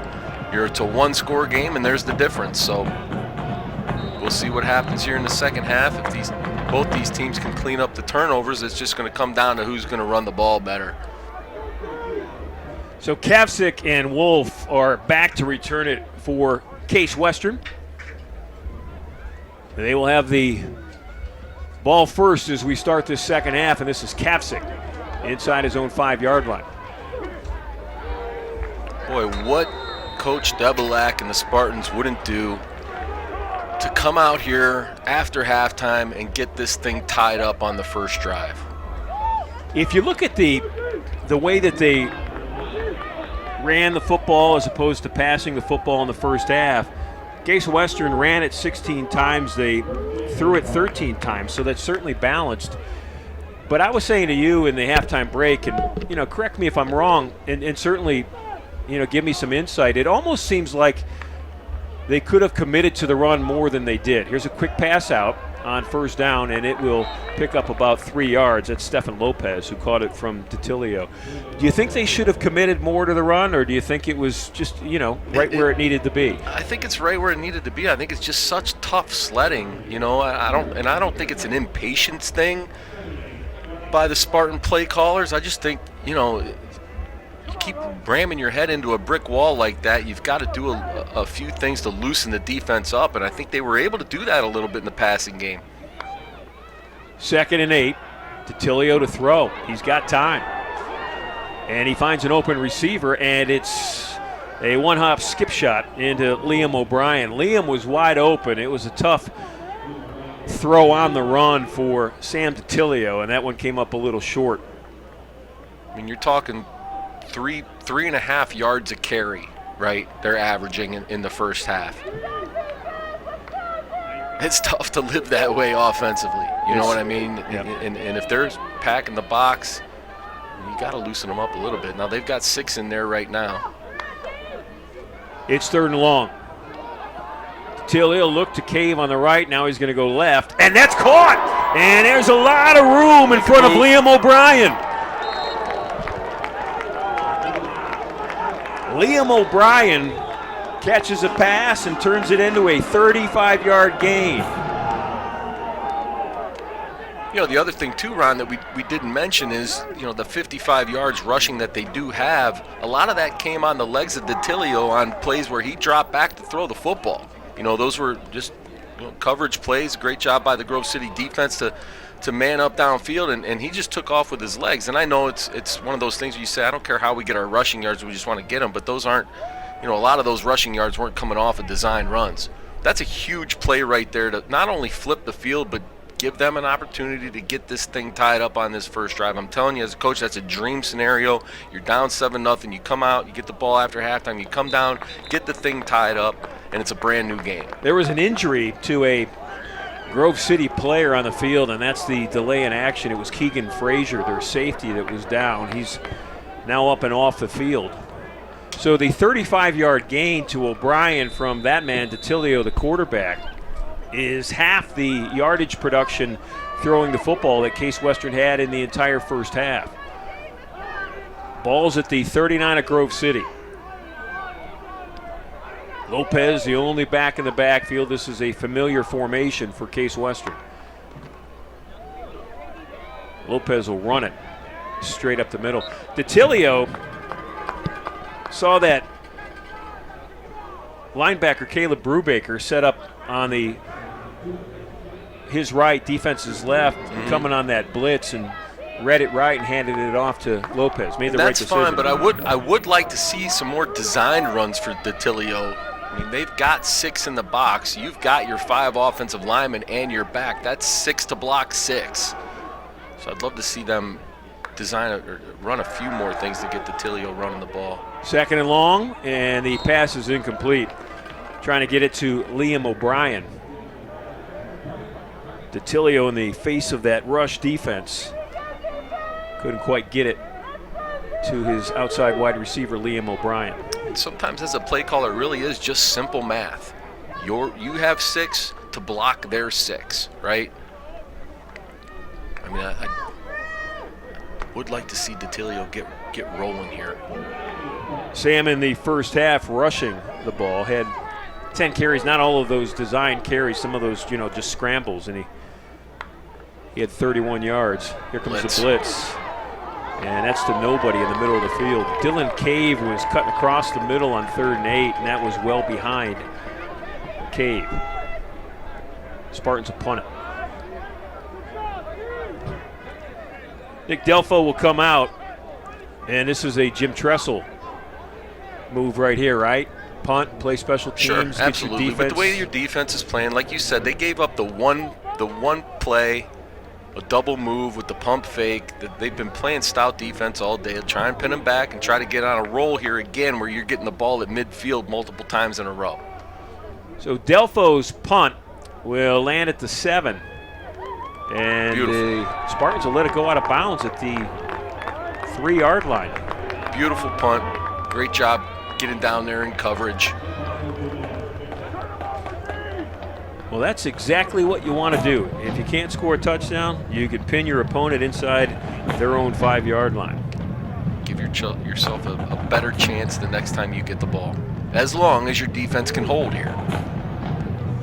Which even if they give up a first down, you're going to be okay. You're going to get good field position coming back. There's that formation, Jason Ward. Yeah, it's a full house, just with the fullbacks up a little bit farther than I'm used to and out of the shotgun. And they're both up. I mean, they had 2 backs, one behind the right guard, one behind the left guard in that formation. Handoff goes for just a couple. And the longest gain they got out of it was the first time they ran it, which was about a 5 or 6 yard gain. So the Spartans are doing a really good job defending it, while not changing their personnel. Yeah, like you said, you don't defend a goal line formation at midfield. Right. They're not running a bunch of big people out on the field to defend it. They're able to stay in the personnel that they want, base personnel. It's 2nd and 9. And Grove City will hand it off. Again, fumble. Ball on the field, and there's a scramble, and the Spartans say they have it. The officials say they do. They agree, and it's a big-time turnover. Who's coming out of the pile with it? Is Kavcik 15? It looks like Kavcik. Looks like the mesh was good on the play. The handoff was clean. The safety comes up and knocks the ball out of there. So it was Kavcik that laid the hit. And Laverty. It might have been Phil Laverty that Laverty recovered it, but a great hit. We call that biting the ball, Ron. He put his face mask right on that football and knocked it out of there. Let's see if the Spartans can capitalize here. This is a big moment. Ball's inside the 10. It's at the 9. DeTilio going to throw it deep in the end zone, and that's caught. No. Looking. Touchdown! Spartans got it.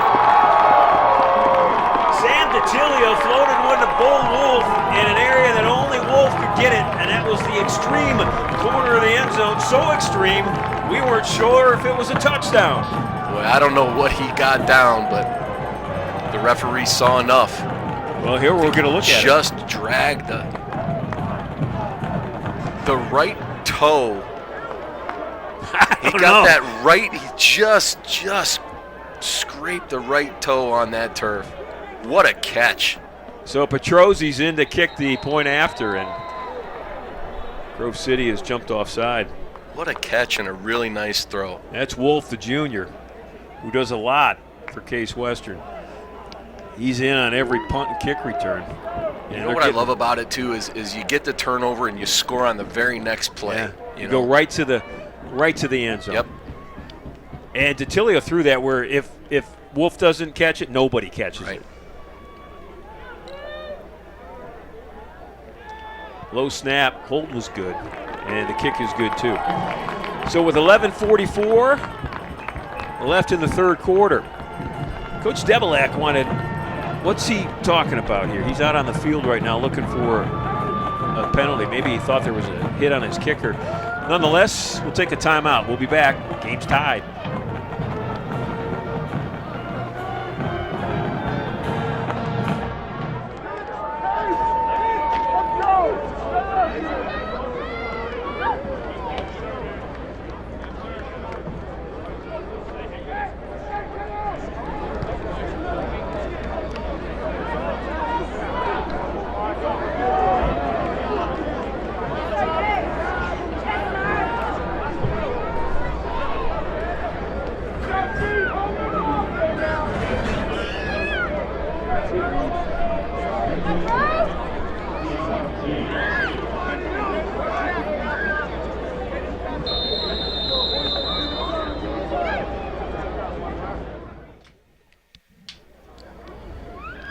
Brand new ball game here at DeSanto Field. We are tied at 7. And not only is the score even, so are the turnovers. And 2 fumbles have led to 2 touchdowns in this football game. Spartans have had a fumble and 2 interceptions. Grove City has had a fumble and 2 interceptions. And it was the fumbles that, really hurt both teams. And, give the offenses credit of both teams. They took advantage. And Jason Ward, as you said, after that turnover, Case Western immediately took a shot at the end zone. It just saves so much consternation, when you try to hammer it in twice and now it's third down and then you have to think about going for the touchdown on fourth down. You get it out of the way on the first play. Great feeling. So here's Grove City again, tighten their sets. Left side of that line really overloaded, and that's where they'll run it. Pick up 5. Coming up and making a tackle is Tyler Fickus from his cornerback spot, along with Jack Griffiths, that middle linebacker. Turnovers will always tell you the story. We're tied in the turnover battle, and we're tied on the scoreboard. Grove City with 1 loss in the President's Athletic Conference to Washington and Jefferson. 1 game behind the undefeated W&J football team. Spartans with 2 losses, one of which to W&J a week ago.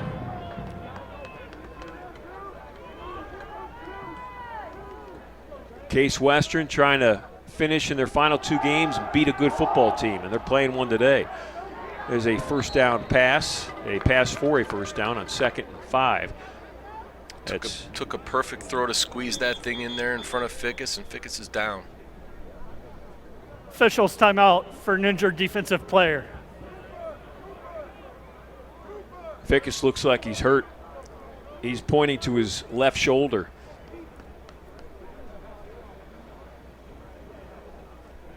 That'll be a significant loss if Tyler can't get back in there. This is a good sign, though. He's walking off. He's moving that left hand. Yep, he looks all right.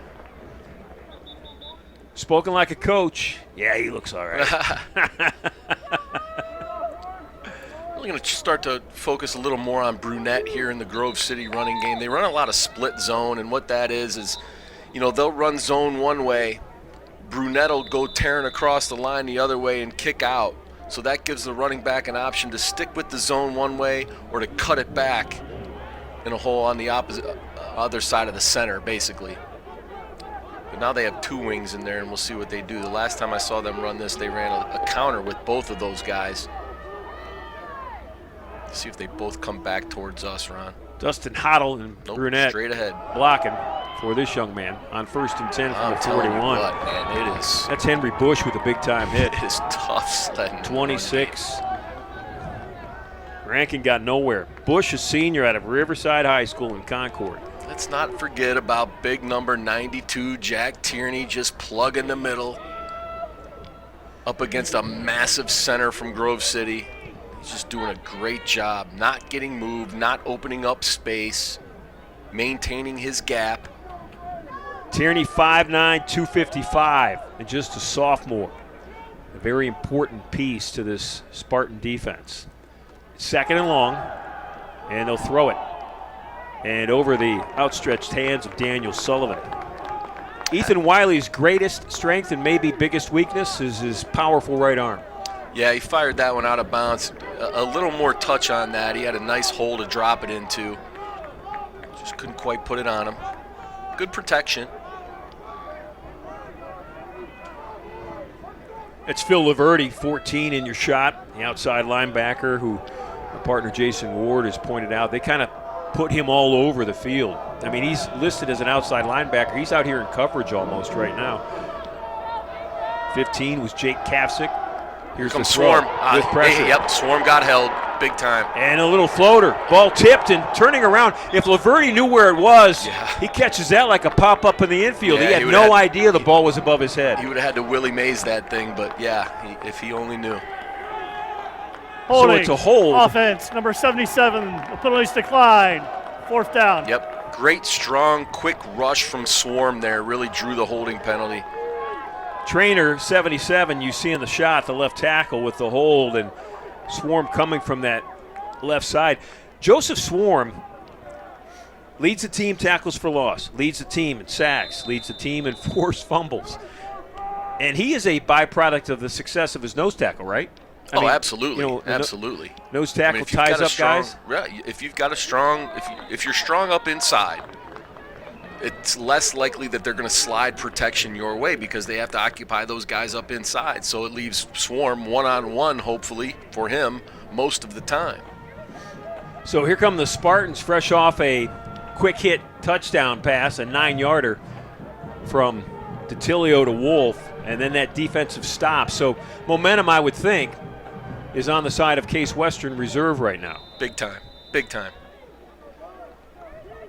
They set up again in a passing formation. They have committed to the pass for most of the game. DeTilio is going to roll, throw, and coming up and making a real nice play defensively for Grove City is their safety, Keegan Frazier. Frazier saw that one happening, and you'll see him coming into the shot right there, 31, all the way from the safety spot. And he stops Case Western with not much of a gain. Will Stack actually loses a yard.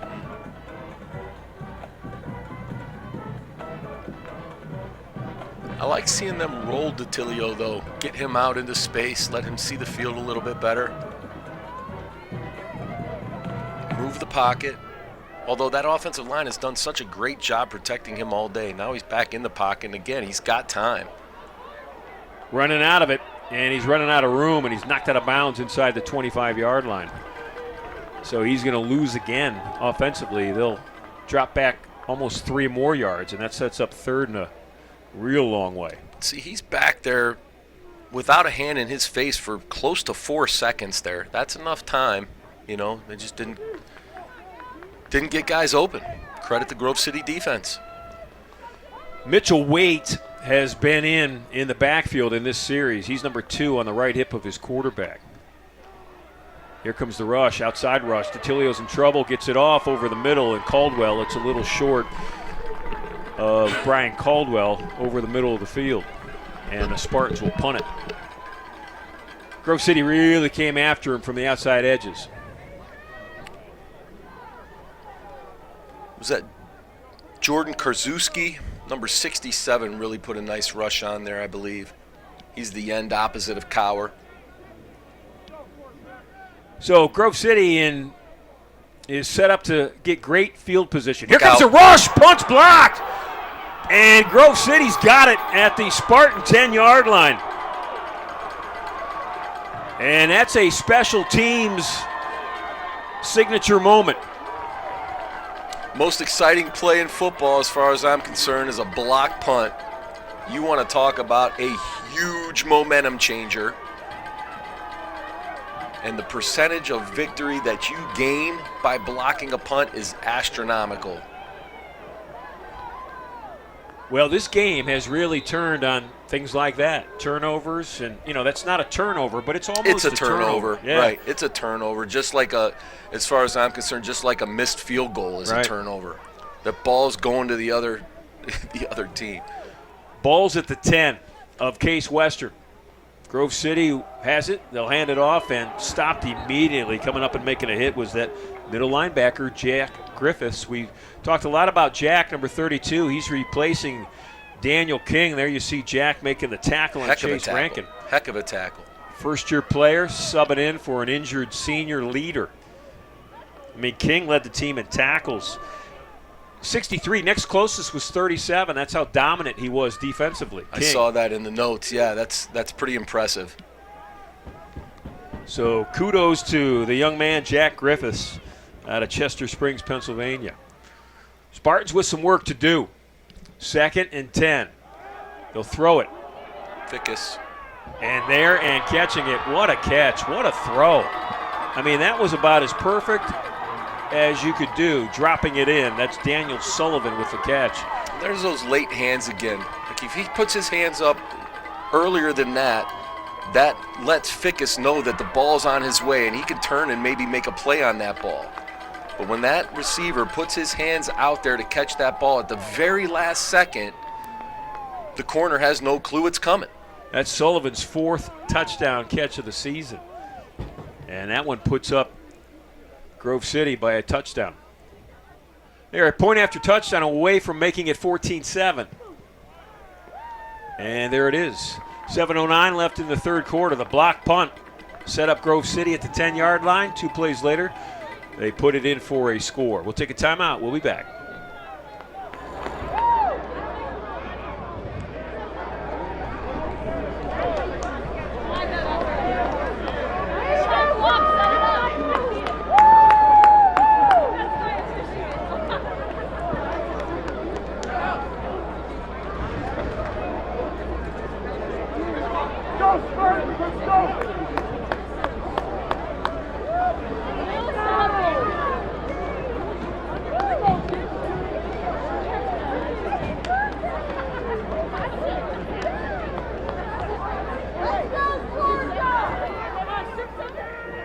It's been an exciting third quarter.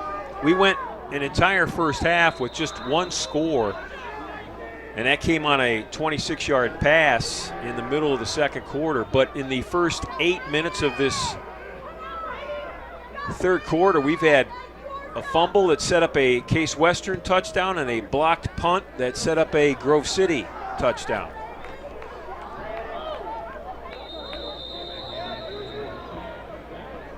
The winner today keeps pace, albeit, it's kind of hope, but not a lot of great hope to catch Washington and Jefferson. Grove City, if they win, they're 6-1, and just a game back, a W&J with 1 week left in the season. And Grove City travels to Hiram next week, and at least on paper, that's an easy Grove City win. Spartans are pretty much out of the mix with 2 losses, but they've got today Grove City and Geneva next week here at home, and they'd love to finish the season with 2 wins over 2 teams that are combined right now in the pack, 10-2. Spartans trying to find some offense. So you're right in saying the block punt is not a turnover, but you tell me, out of any of those turnovers that we saw today, the 6 that we saw leading up to that block punt, was that block punt any less impactful than any of those turnovers? No, I would argue that it's more. More, right? yes, absolutely. It led to directly a touchdown. And really there was only one that led directly to a touchdown, and that was the Spartan score here in the third quarter. DeTilio with time. Now he's got no time. He's going to run it. And Sam is going to pick up the first down. He'll get out of bounds just outside the first down marker at the 35-yard line. That unmistakable sound of a block punt, right? Yeah. I could put you've seen enough football in your life, I could put you in a dark room and play the soundtrack of ball hitting foot and ball hitting hand, and you would know right away that's the sound of a block punt. Well, you're exactly right. Yep. DeTilio looking deep, left side, sideline. Caldwell out there. Brian Caldwell! He caught. Oh, what an effort, and what a good throw. Brian thought he was in. Of course, I've never met a receiver that didn't think he was in. I don't know. And that was every bit as in as the touchdown catch by Wolf.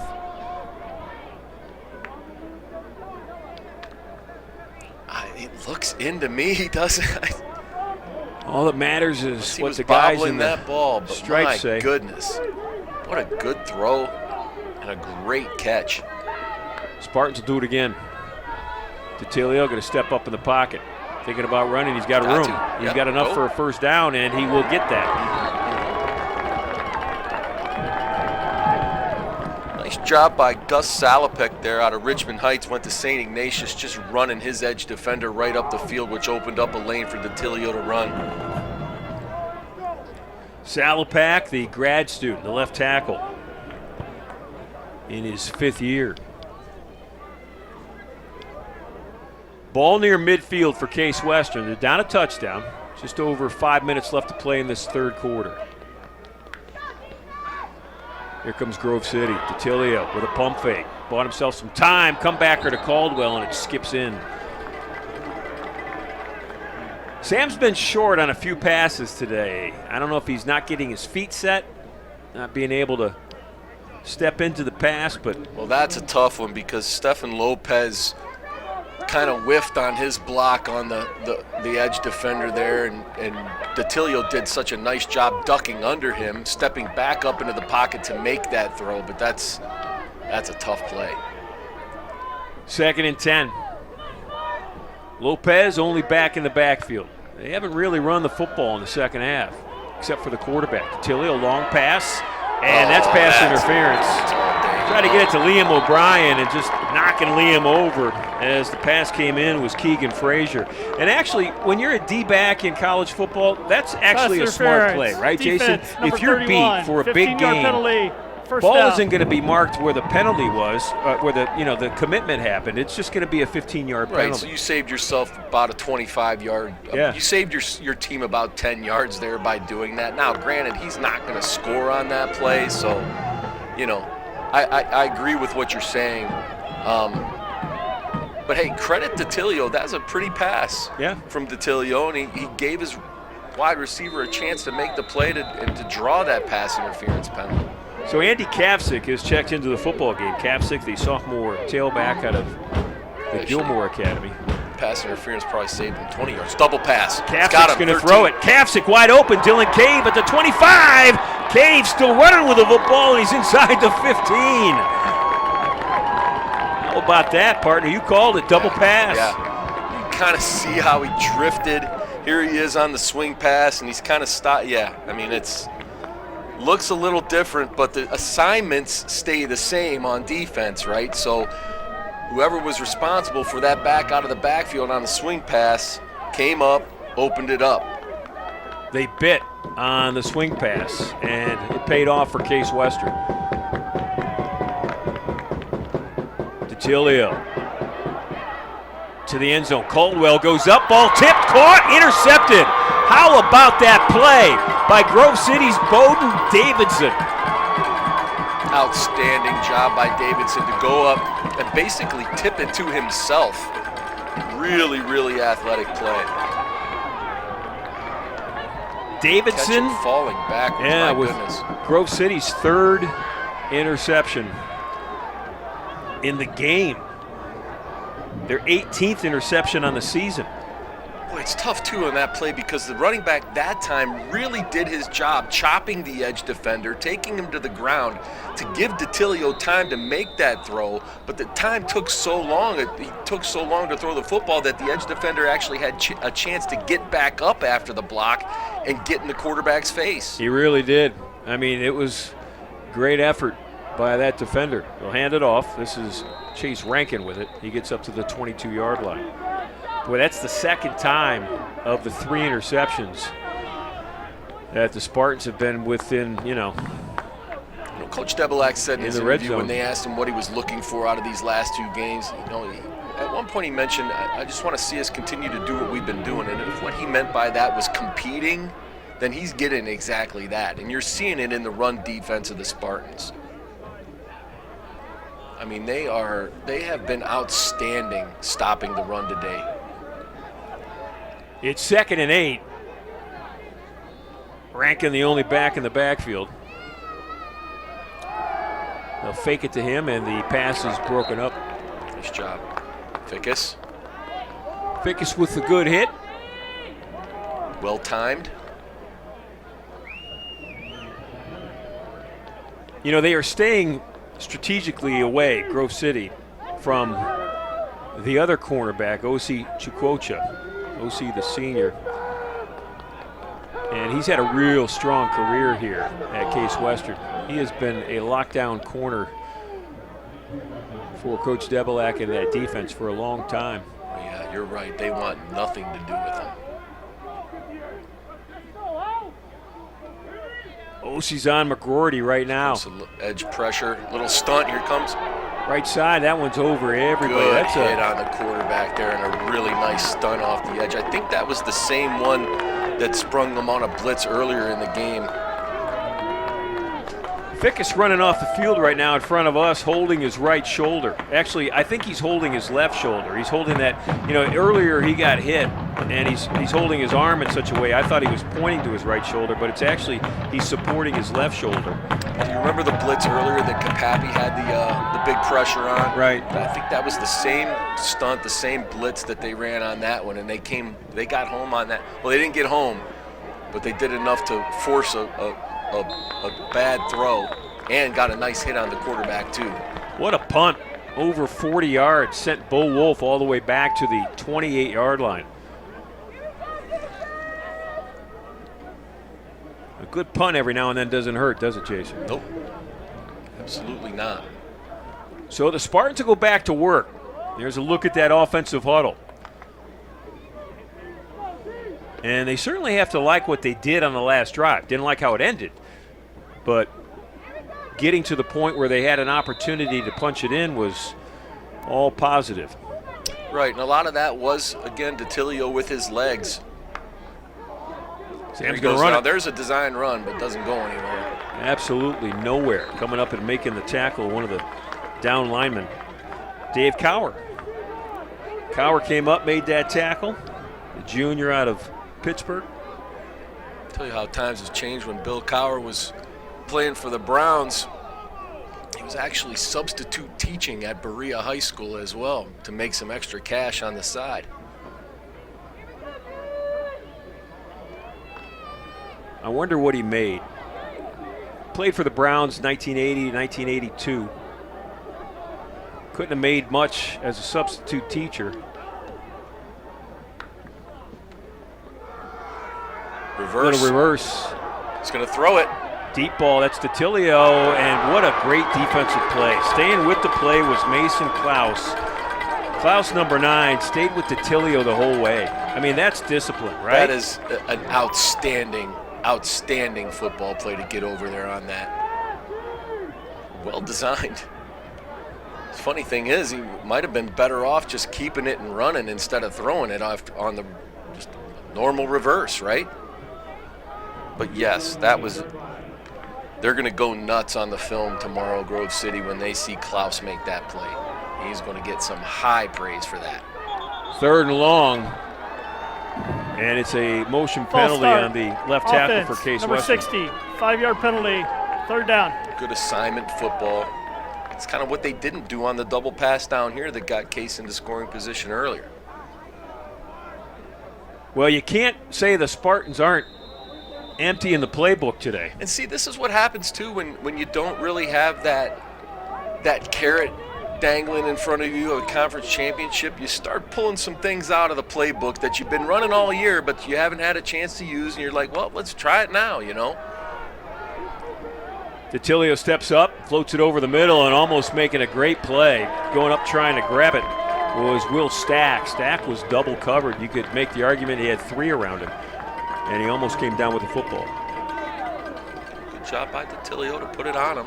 Gave him a chance. Boy, 28 had a chance to really put a hurting on number 9 there. So Nick Delfo will punt it, and he's been really good today. He'll need to be good again. Give the Spartans credit on that last play for pushing the ball downfield and trying to pick up that 1st down on 3rd 15 or whatever it was. Yeah, 3rd and 15. A lot of teams in that situation would just hand the ball off and punt it. You know, they went for it. Right. 2:17 left to play, third quarter.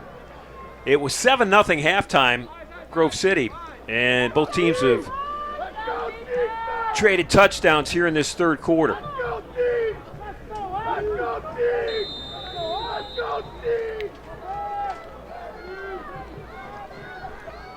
Big guy in the backfield is Ian DeMary. 5'7", 225. My partner Jason Ward loves DeMary's build. He'll get the handoff. And Going anywhere, man. but he's still going. Yeah. I mean, Yeah, I spoke too soon. I think he picked up 3 yards The after. classic spoke too soon. Yeah, he got stood up and he just kept churning. What do you think he squats? 550. He might not use weights. He might just get underneath a car and squat down. Anthony Brunette, another big one, now in that sniffer position right behind the right guard. Quick pass, caught, far side of the football field by the young man who caught the touchdown, Daniel Sullivan.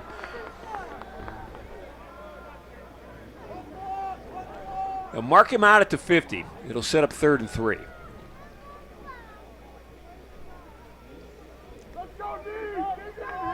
Later today, tonight at 7, I'll be at Horsburgh Gymnasium in the Beal Athletic Center. Men's basketball team tips off tonight. We had a short visit from Todd McGinnis, the men's coach. Stopped in to say hello to Jason and I. He said he couldn't talk because he's lost his voice. He hasn't even coached the game yet, and he's already lost his voice. Pass over the middle, and Nice what a catch. catch. Man, that's a Spider-Man catch by Seth McGroarty. And I mean, sticky fingers. How'd he hold on to that I football? don't know.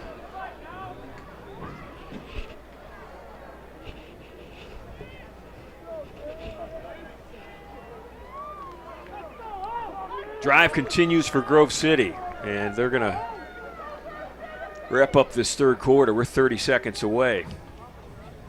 With the way the Spartan offense has played today, really look at this drive as an extremely pivotal moment in this game, don't you? Yeah. Like if they fall down 2 scores, Chances aren't good. no. That's Rankin inside the 40. And that'll be the final play of the third quarter. It's 14-7 Grove City. 3 quarters are in the books here at DeSanto Field. Ron Yance and Jason Ward along with you with our director Mike Becker. That's the end of the third quarter. We'll be back with the fourth and final quarter right after this timeout.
You're live. 15 minutes left of football and a real good President's Athletic Conference matchup today here at Case Western Reserve University. Wolverines of Grove City with the football in the lead. 2nd down and 7. They'll throw it. And it's incomplete, far side of the football field. And down,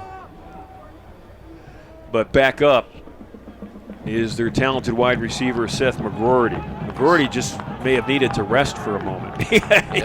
He's run a lot of full-out patterns today. 3rd and long here, right? We could run it and choose to go for it on 4th down and try to put this game away. But you got Rankin back there. who's up to 19 carries but only 64 yards to show for it. Grove City's been very good on 3rd and long today. Blitz. Quarterback read it. He's going to run it, and he's going to get a first down. If he doesn't, he's a half yard short, and that's where they're going to mark him. They're going to mark Ethan Wiley at the 34-yard line, and 33-yard line is the first down marker, so it's Here 4th come and the a yard. big boys. Here comes 41 and 39, Here Brunette comes to Mary. DeMary. I think they even brought in an extra offensive lineman, too. Mm-hmm. Timeout. I think it's an injury timeout. Down on one knee is Jack Griffiths. Good time to kind of that helps the defense. Trust me when I tell you. If they get another break? 30 seconds to a minute here to. But, Jason, what a big run by Ethan Wiley, the quarterback. That was a really good Read run. the blitz. I thought they had him dead to yep, rights. just set up. Yep. That was a really, really nice escape. But you know what they're coming out with if you're the Spartan defense. You saw them trot it out 30 seconds ago. Here comes that full house out of the pistol. So I asked you this before, and you said they're emphatically moving out of it no. now. That's interesting. You got McGrady out there one-on-one. Right. But you said no way. Hand it off. Run behind the Hogs. Oh, they've moved? That's huge. Huge for the Spartans.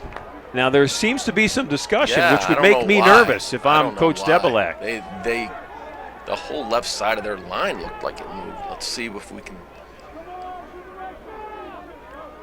You got Ethan Wiley, the quarterback, in the ear of the officials right now. And they're going to say All-star. motion. They got it right. Offense, number Yes. 66, 5-yard penalty, They got it right. 4th down. So that was one of the extra linemen they brought in. Ian Quinn, a junior offensive lineman. Yeah, and my guess is he hasn't played a whole lot this game, right? So he gets out there on a big moment and gets a little excited. Yeah. They had the Hogs in there, right? And I say I say that as a great compliment. And here you go.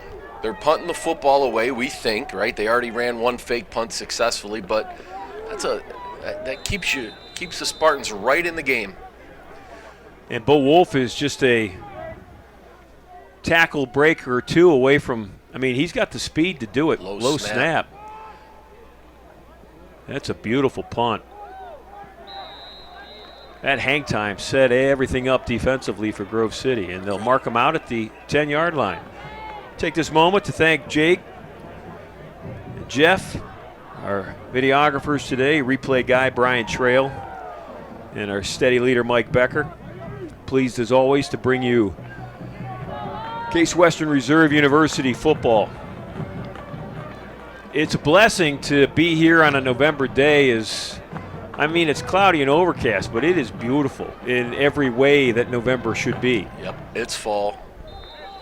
It's fall on a college campus on a Saturday afternoon, Ron. Does it get any better than that? New quarterback in the game for Case Western. Pass over the middle. It's caught by Caldwell.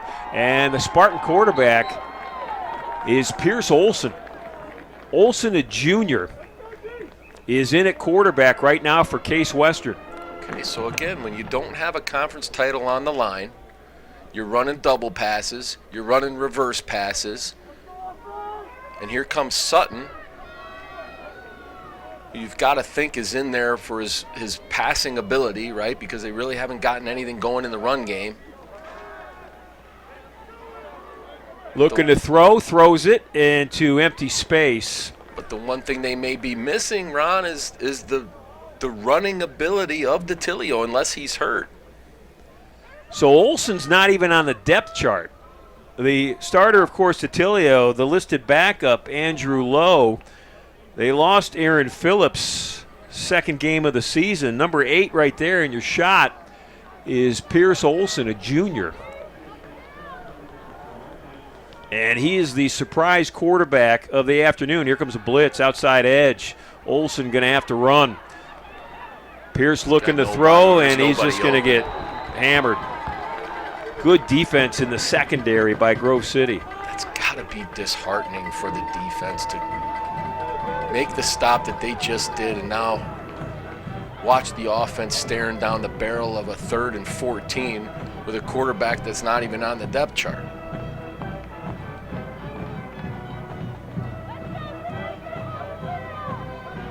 Third and long, 14.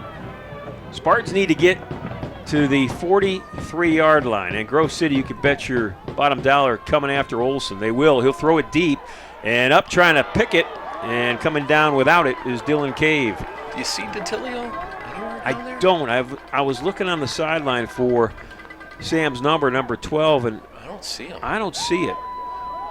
Or, no, there he is. Far side. He's at the. Okay, I got him. Yeah, he's with Andrew Lowe. And actually, Lowe's in a. So Lowe was listed on the depth chart, so that's why Lowe's not in there. Lowe's in a shoulder sling. Mm-hmm. There's another block punt, and this one's going to turn into a touchdown. Boy, the special teams play of Grove City has been outstanding. That was Nick Clemens, the first-year linebacker that came in and got after it. Wow. He blocked it. It popped up to him. I'm not sure if Nick blocked it or if his teammate, number 10, Eli Jones, blocked it. It doesn't really matter. It turned into a touchdown. Boy, 2 blocked punts. One led directly to a touchdown. That one, on the same play. And the next one, or the first one, set one up.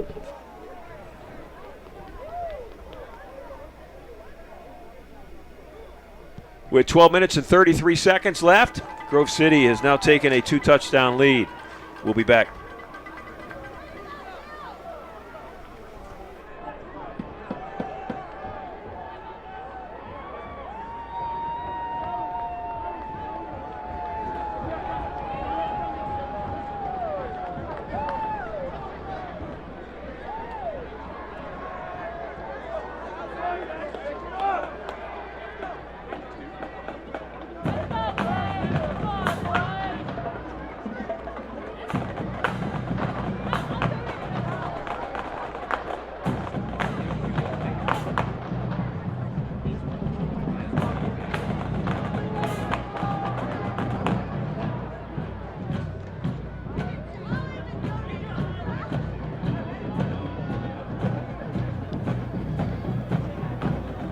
It is now 21-7, and this game has certainly turned, and not turned in the favor of the Spartan football team.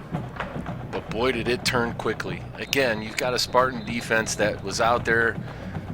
They bent, they didn't break, they forced a punt from Grove City when Grove City was in their territory.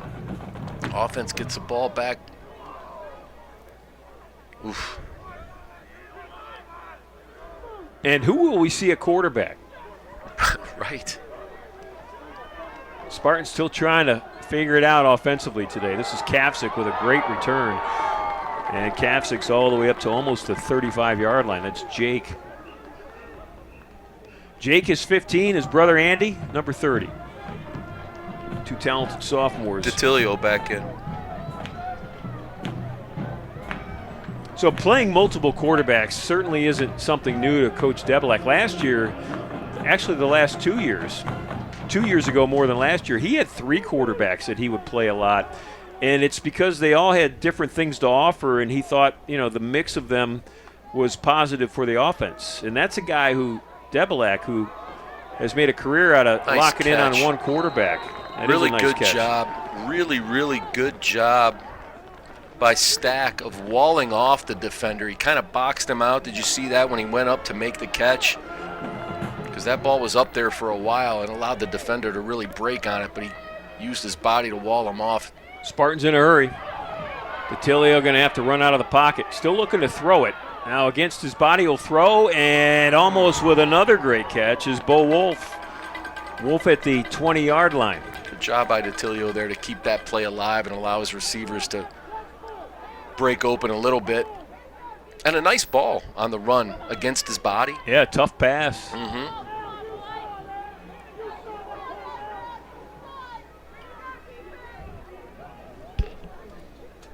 Spartans down 2 touchdowns. Ball is at midfield, and we're inside 12 minutes. So minute-wise, there's an awful lot of time in this football game, but just the way the flow of the game has gone, you'd have to say the Spartans are really in a bad spot.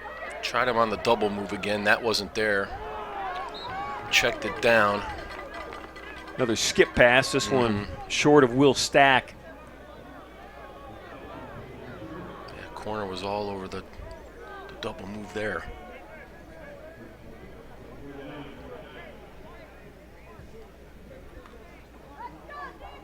The difference in this game, 2 blocked punts. Grove City has blocked 2 Spartan punts, and both of them turned into touchdowns. One directly and one a couple of plays later. Sam with a ball fake, Another pump fake.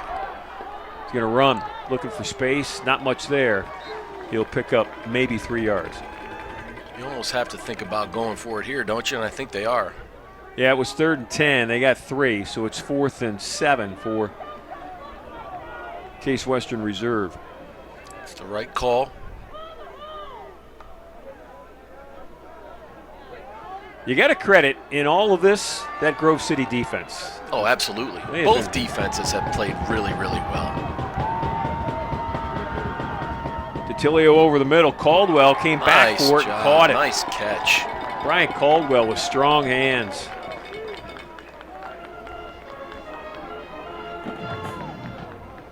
Good solid pass protection up front. Guy Owen Meyer locking it down on the right side. Oof.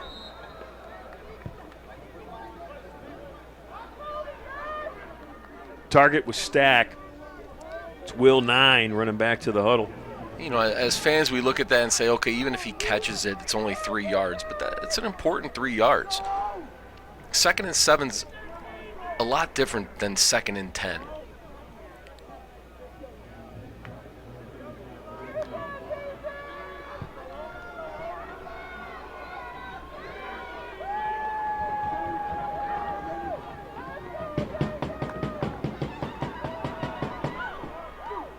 Dylan Cave with the catch. Cave at the 29, and he is tackled at the 28-yard line. So they'll pick up 7. It's a nice play on 2nd down. And there's the 3 yards on the play earlier that would have given them a first down. I mean, that's why those hidden yards are so important. Looking to the end zone. It's a jump ball, and it's incomplete. No flags. Now There's a late one. flag. Wow. A very late flag. Very late. That was Liam O'Brien that went up for it. And that flag didn't come from the... I don't know where it came Pass from. It looked like it fell interference. from the sky. Defense, number 28, 15-yard penalty, first down. Came from the back judge that was almost underneath the goalpost. I was looking at every ref I could see, and all of a sudden here it came. Spartans will take it. Absolutely. Puts him in the red zone. Plenty of time left in the 4th quarter here. Get one on the board and go from there. Ball's at the 13-yard line.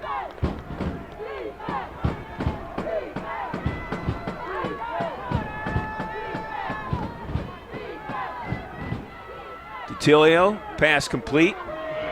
Needs a broken tackle from Stefan Lopez, and the defensive play by Grove City's Caleb Brubaker, the middle linebacker, keeps Lopez from getting any further. He's down at the good solid 13-yard line. Good solid tackle.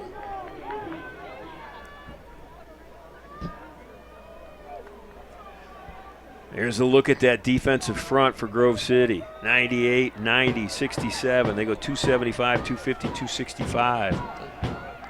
The Case offensive line's done a really nice job on them all day. A lot of them. Jump ball, end zone, and Liam O'Brien tried, but couldn't come down with it. Gave him a chance. One-on-one coverage. DeTilio gave him a chance to go up and get it. O'Brien, a 6-footer, looking to grab that football. 2-down situation here. It's 3rd and long, 3rd and 10. Ball's at the 13. Spartans are down 2 touchdowns with 9:40 left to play. DeTilio steps up, stays in the pocket, caught, touchdown. Dylan Cave at the goal line. Touchdown, Case Western Reserve.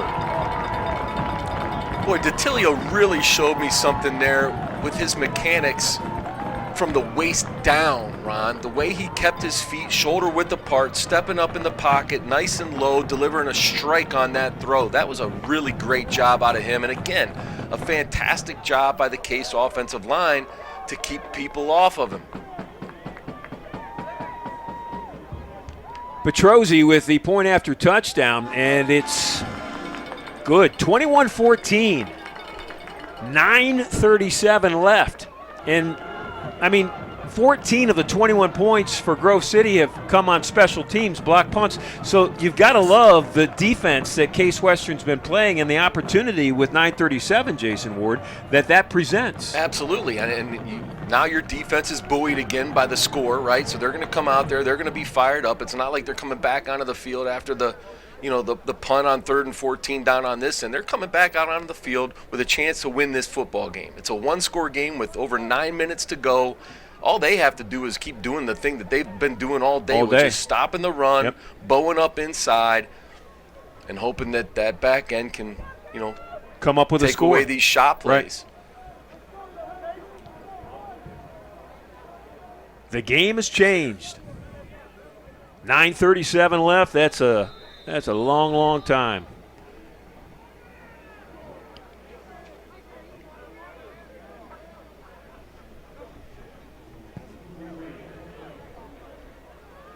Wolverines will let this one go through.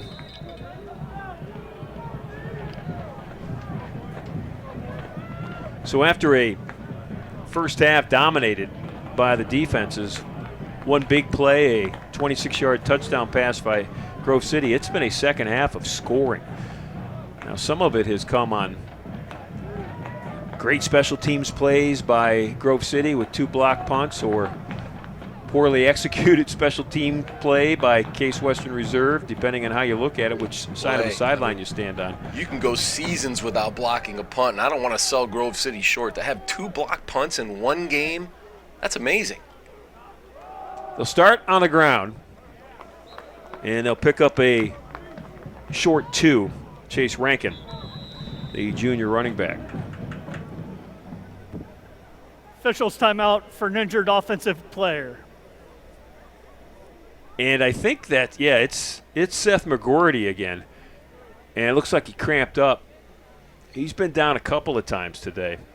What's impressive about McGordy is they'll split him out. He'll be the number 1 receiver in some of their wider sets, but they're not afraid to bring him in some of those compact sets that they have and let him block people too.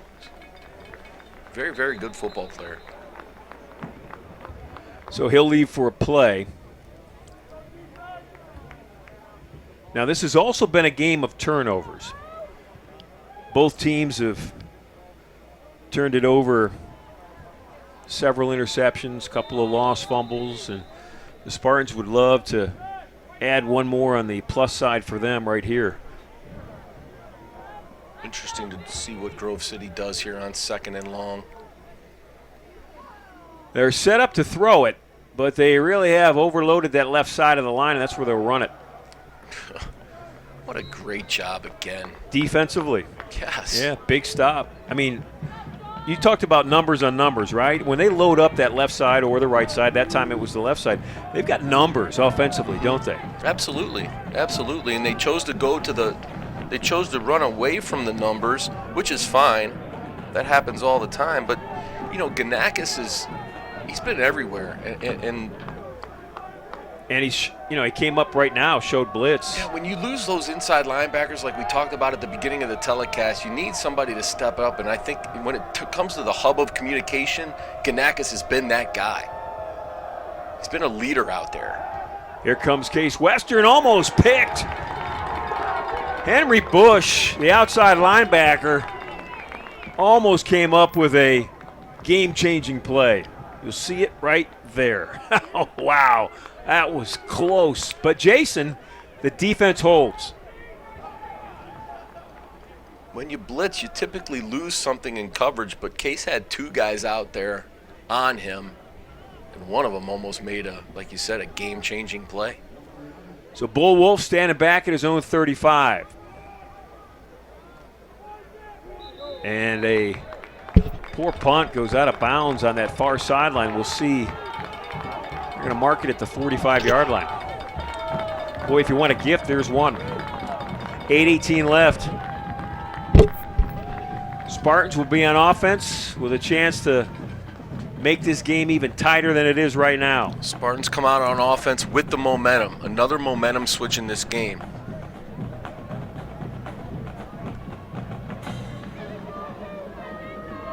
DeTilio's out there with Andy Kapsick. That's Kapsick, number 30, on his right hip. Got the blocking back, and Jake Breyer listed as a tight end. That's Cave with a great catch. Wow. Cave Defender at draped the all over his back. 50-yard line. And that defender's down.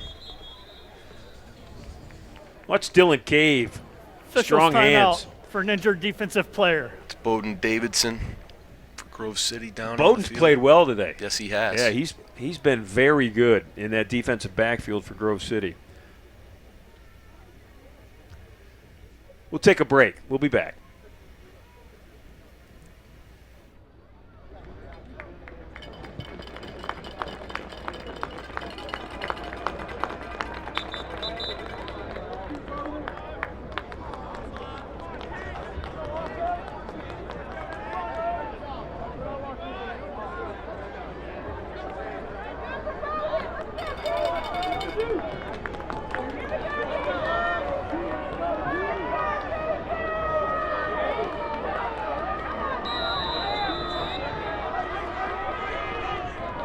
Over 8 minutes left in this football game. It's 2nd and 5 from midfield. Here comes Grove City, outside blitz. DeTilio steps up, finds his open receiver, and number 5 with a catch for a first down.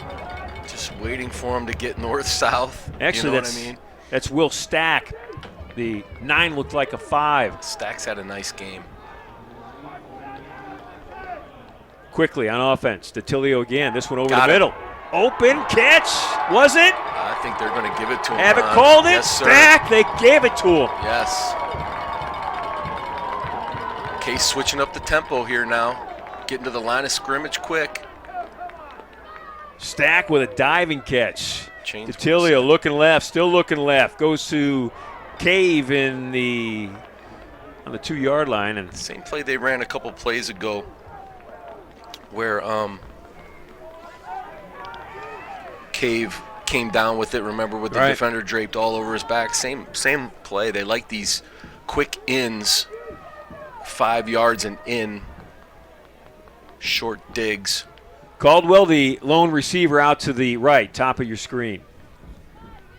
3 on the left. DeTilio looking left. Now he's going to Nice look right over the job. middle. That's Caldwell, and well defended. Wow. Closing quickly, Noah Wheeler, the cornerback, came across and saved the touchdown. Boy, somebody picked up a late blitz there. Oh, that's the guard. That's such a great job. Wow. It was Zach 72, Miller. Zach Yeah. Miller coming and peeling back and picking up that blitz to give DeTilio time to make that throw. Outstanding play. 3rd and long. Spartans at the 15-yard line. Here comes Grove City again. Sam going to step up. Caldwell inside the 5. He caught it. Gives him the first down. They'll Yes. mark him at the 2. Absolutely. Good throw. That's a good, confident, strong throw there by DeTilio. One of his best of the day, really. He really stepped into that thing and fired it. Brian Caldwell, the grad student. Oh, what happened? Personal foul, face mask, offense, number 66. 15-yard penalty, replay 3rd down. Wow. That is significant. That changes everything here. 66 is Gus Salopek, the left tackle. Must have just got his hands up in his face in pass pro. It happens. So the Spartans Bad timing. go from having the ball on the 2, 1st and goal, to 3rd and an eternity at the That's 30-yard fine. line. Get 10, get 15 here. You don't have to get it all right here because you're going to go for it anyway. DeTilio still looking. He's got Sam's plenty of gonna room, Ron. A lot of room up the middle. Nice move at midfield, and Sam DeTilio's inside the 10. Okay. He's all the way down to the 8-yard line. Gives him a 3rd and 2. What a run. And the move that made it is right here. Yep. That cut back to the left. He picked up an extra 6-7 yards easy on that little sidestep to his left. 4th and 3. I mean, they haven't run it in ages, so This could be the imagine, ball I game was right gonna here. say they're probably going to come out in a trip set and watch number 13. Sam DeTilio looks to throw, still looks, throws corner of the end zone. That's to nobody. Well covered up. They ran what's called a dusty, where the number 1 and 2 receiver either run ins or slants, and they try to use the number 3, clear that out and use the number 3 receiver to run a flag, and it just wasn't there. Safety did a heck of a job on it. That was Keegan Frazier on the coverage of Liam O'Brien. That one really never had a chance. So 6 minutes left, and the ball's at the 8. Oh, so plenty of time. You've got all 3 timeouts, and you've got them backed up. You're right, which is huge. And that Spartan defense has done nothing but respond all day long. All day long.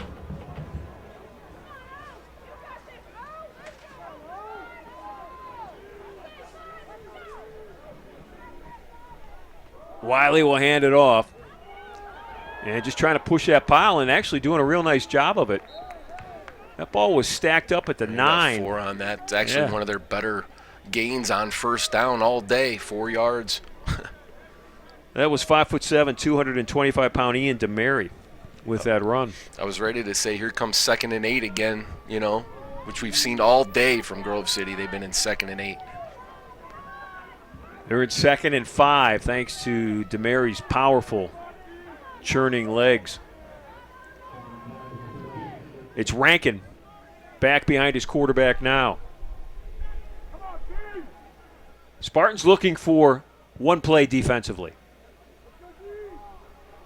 Rankin will get the handoff.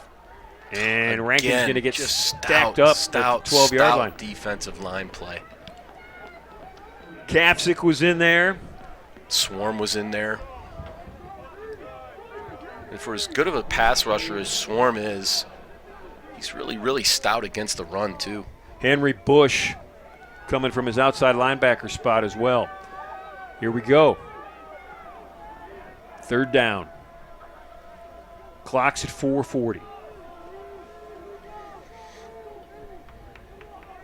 Case sideline knows how important this play is at 4.5 minutes to go now. They're fired up. They're getting the crowd fired up. They'll throw it. Pass complete at the 18, and that's real close to a first down. That was Daniel Sullivan that called it. They're going to mark him at the 19. That's going to move the sticks. Yeah. They knew exactly where they needed to get, and I think they got a favorable spot.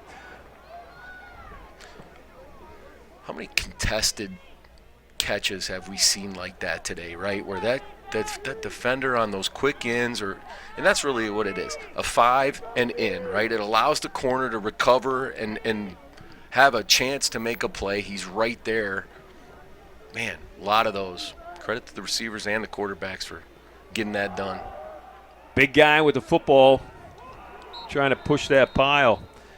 DeMary doesn't get much initially, but then that 2nd, 3rd, 4th effort leads to, like you said, Jay, a gain of 3 yards on first down is good. You'll take it. 2nd and 7 better than 2nd and 10. He didn't get 3, though. He got 1. Looked like he pushed it more than that. Clock's at 3:11. Spartans have all 3 timeouts. Yeah, and if they get a minimal gain here, I would expect the Spartans to use one. Bolden with a handoff and breaking a tackle and turning a short gain into a first down run. Yeah, that's one of their credit again to the Spartan defense. That's one of their better runs of the day. They haven't really had any explosive runs. That's a 9-yard run that all things considered, is explosive today for Grove City.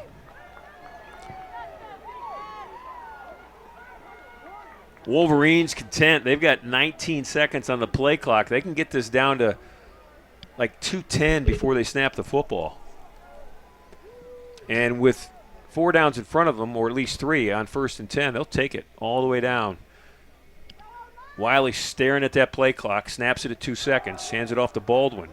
And Baldwin up to about the 32-yard line. There's your first one at a good time. So he's going to pick up 3. Extra effort by the Grove City running backs Timeout. on this drive. Case Western, their first of the half. 2:08 left. Spartans down a touchdown, 21-14. 2:08 left in the football game. Grove City with the football. We'll be back.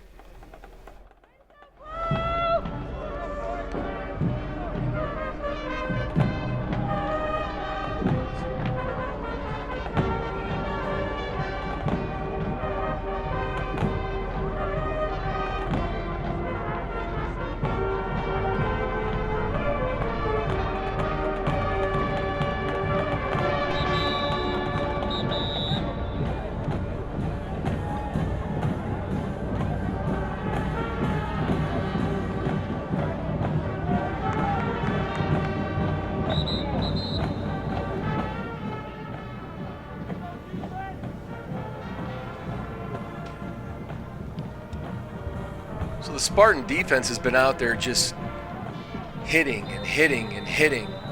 For as much as Case has abandoned the run, Grove City has doubled down on it, and it's physical up front right now. And you just wonder how much more does the Case front have left in it. Have to give. Baldwin with a run again. They've And got there's a your little bit answer. more. There's your answer.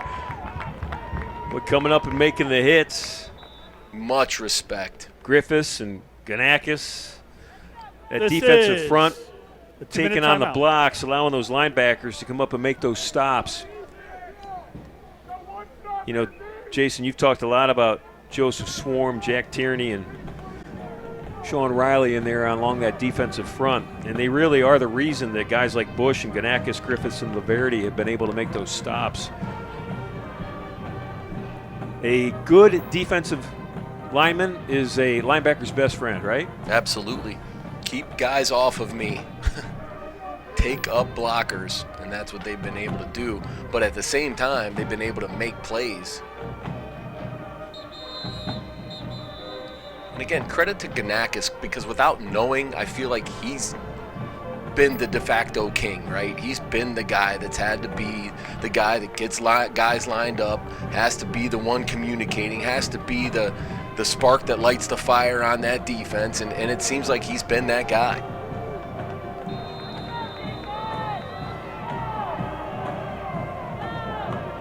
Ganakis is lined up at middle linebacker right now, looking to his left and his right, talking to his teammates. Communicate. And now he's going to step up and he's going to sit right next to his nose tackle. Now he's back in coverage. It's 3rd and long. Big play for this Spartan defense. Okay. And that is a pass There's to your stop. nobody. And Sullivan went down and out. Ethan Wiley's pass went down and up. And as my partner said, there's your stop. Case Western's going to get the football back with a little over 1:50 left and 2 timeouts. Bo Wolf is going to set up at his 33-yard line.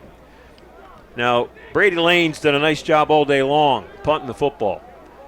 The Spartans would love it if he'd shank one off the side of his foot right now. It's not a shank, but it's not great. And, wow, what a bounce. You know, once they got the ball back after the turnover on downs, you really couldn't envision a better scenario for when your offense gets the ball back. I mean, you've got plenty of time, and you still have 2 timeouts when I didn't think they were going to come out of there with any timeouts. Right. 1:44 left. Ball's at the 27. And here comes that Spartan offense. Do they have one drive left in them? As they have the entire second half, they've got a 4 wide receiver set. Start off with a quick, something to get the confidence up. Oh. And DiTilio just threw a pick. There was nobody even in the area. You'd just like to see him throw it to the sticks there, you know. It was Caleb Brubaker. There's nobody. Out by the numbers. No, you need to take a chance down the middle of the field right there on the very first play. Just get something going. Cave was running across the field, but he was well past that area. Just need to put a little bit more air under that is what he needed to do, but that's tough. And that hurts. Defense back on the field. Just 99 seconds left in this football game.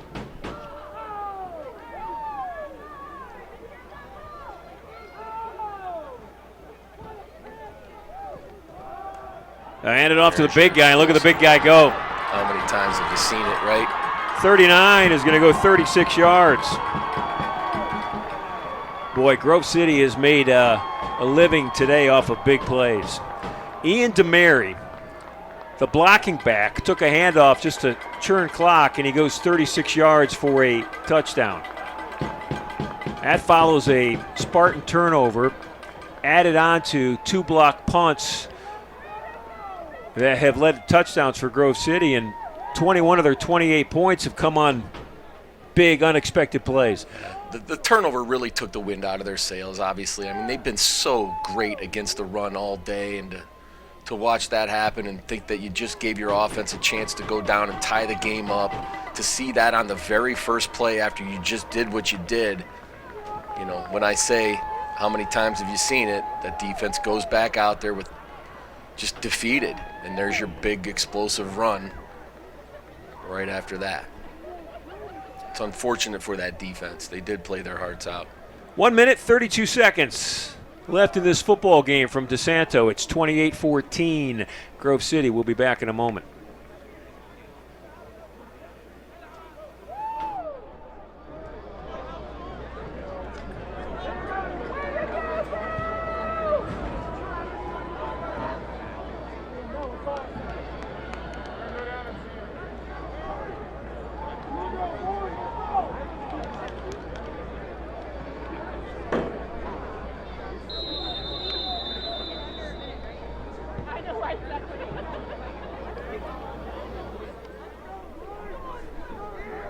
Kapsick and Wolf back to return it for the Spartans. And this one's returnable, and Kapsick will take it at his own 10-yard line. Kapsick straight up the middle and down at the 30-yard line. At the end of the day, Ron, how do you overcome 2 blocked punts? Question. Answer, you don't. Yeah. You don't. I mean, 1 improves your chances of victory like crazy. 2? Well, you said not long ago, some teams go an entire season without having a blocked punt. Grove City got 2 today, both in the second half, and turned into 14 points for them. And Grove City, with the luxury of knowing that Case Western just has to drop back and throw it, they send everybody. Number 8 back in at quarterback now for the Spartans. Pierce Olson, penalty flag down. Olson deep ball. Start. And there's another interception. Picking it off was their safety, Keegan Frazier. And unfortunately, this game has turned a little bit ugly here late.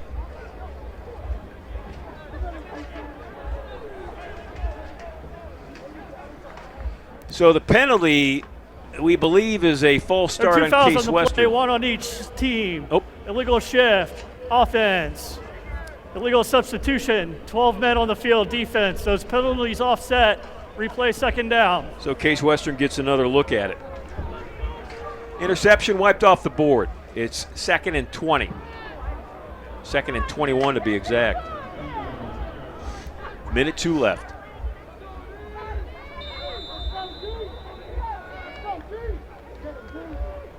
Comes Grove City again. Caldwell was out there. Grove City wants the intentional grounding, but you could make the argument. Now they're going to throw a flag. You know, Olsen was still in the tackle box, but, I mean, I've seen. Intentional grounding, offense, number 8. Lost it down at the spot of the foul. It'll be third down. Well, it wasn't because of Andy Kapsick, I'll tell you that, because he came up from his running back position and basically took 2 guys out. So that allowed the quarterback to get loose, but still too much pressure coming from that side, I guess. And the march backward continues for this Spartan offense. They're all the way back inside This their own penalty 5. involves a 10-second runoff. Please reset the game clock to 46 seconds. The clock will start on my signal.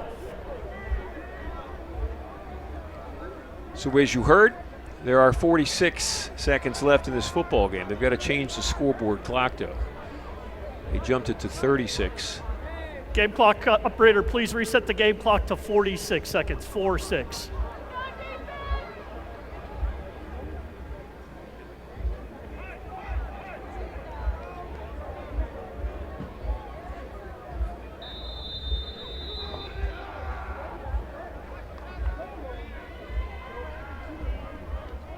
That's good. Bo Wolf with the catch and the slide, staying. Get your quarterback a completion under his belt today.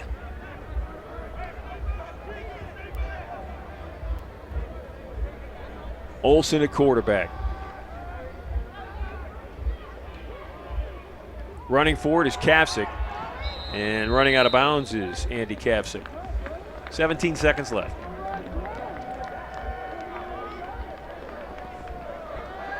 Grove City's going to have it on the 4th and 37 that picked up about 12.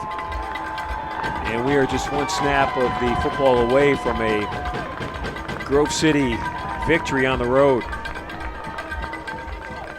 Partner, the Wolverines are undefeated on the road this year. They're 4-0. It's impressive.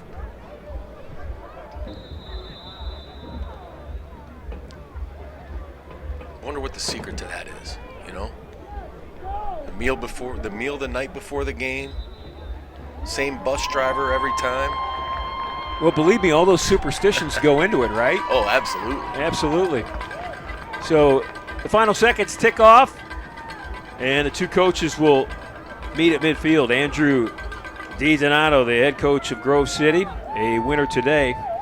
His team improves to 7-2 overall. They are now 6-1 in the President's Athletic Conference. Still a game back of Washington and Jefferson, barring an upset today in the pack. Spartans drop a heartbreaker. They are now 4-1 on the season and 4-3 in the President's Athletic Conference. They've got one game left, and it's home. It's back here at DeSanto a week from today. They'll take on Geneva, and Geneva will be a formidable opponent. For my partner, Jason Ward, for our director, Mike Becker, from our entire production crew, for Director of Athletics here at Case Western Reserve, TJ Shelton, Fast Eddie Karakas, our Sports Information Director, and our Vice President of Broadcast Services in the Athletic Department, John Schwartz. My name's Ron Yantz. Thanks for tuning in. Thanks for watching. It's our pleasure to bring you Spartan football. Have a great night, everybody. Nice job, guys.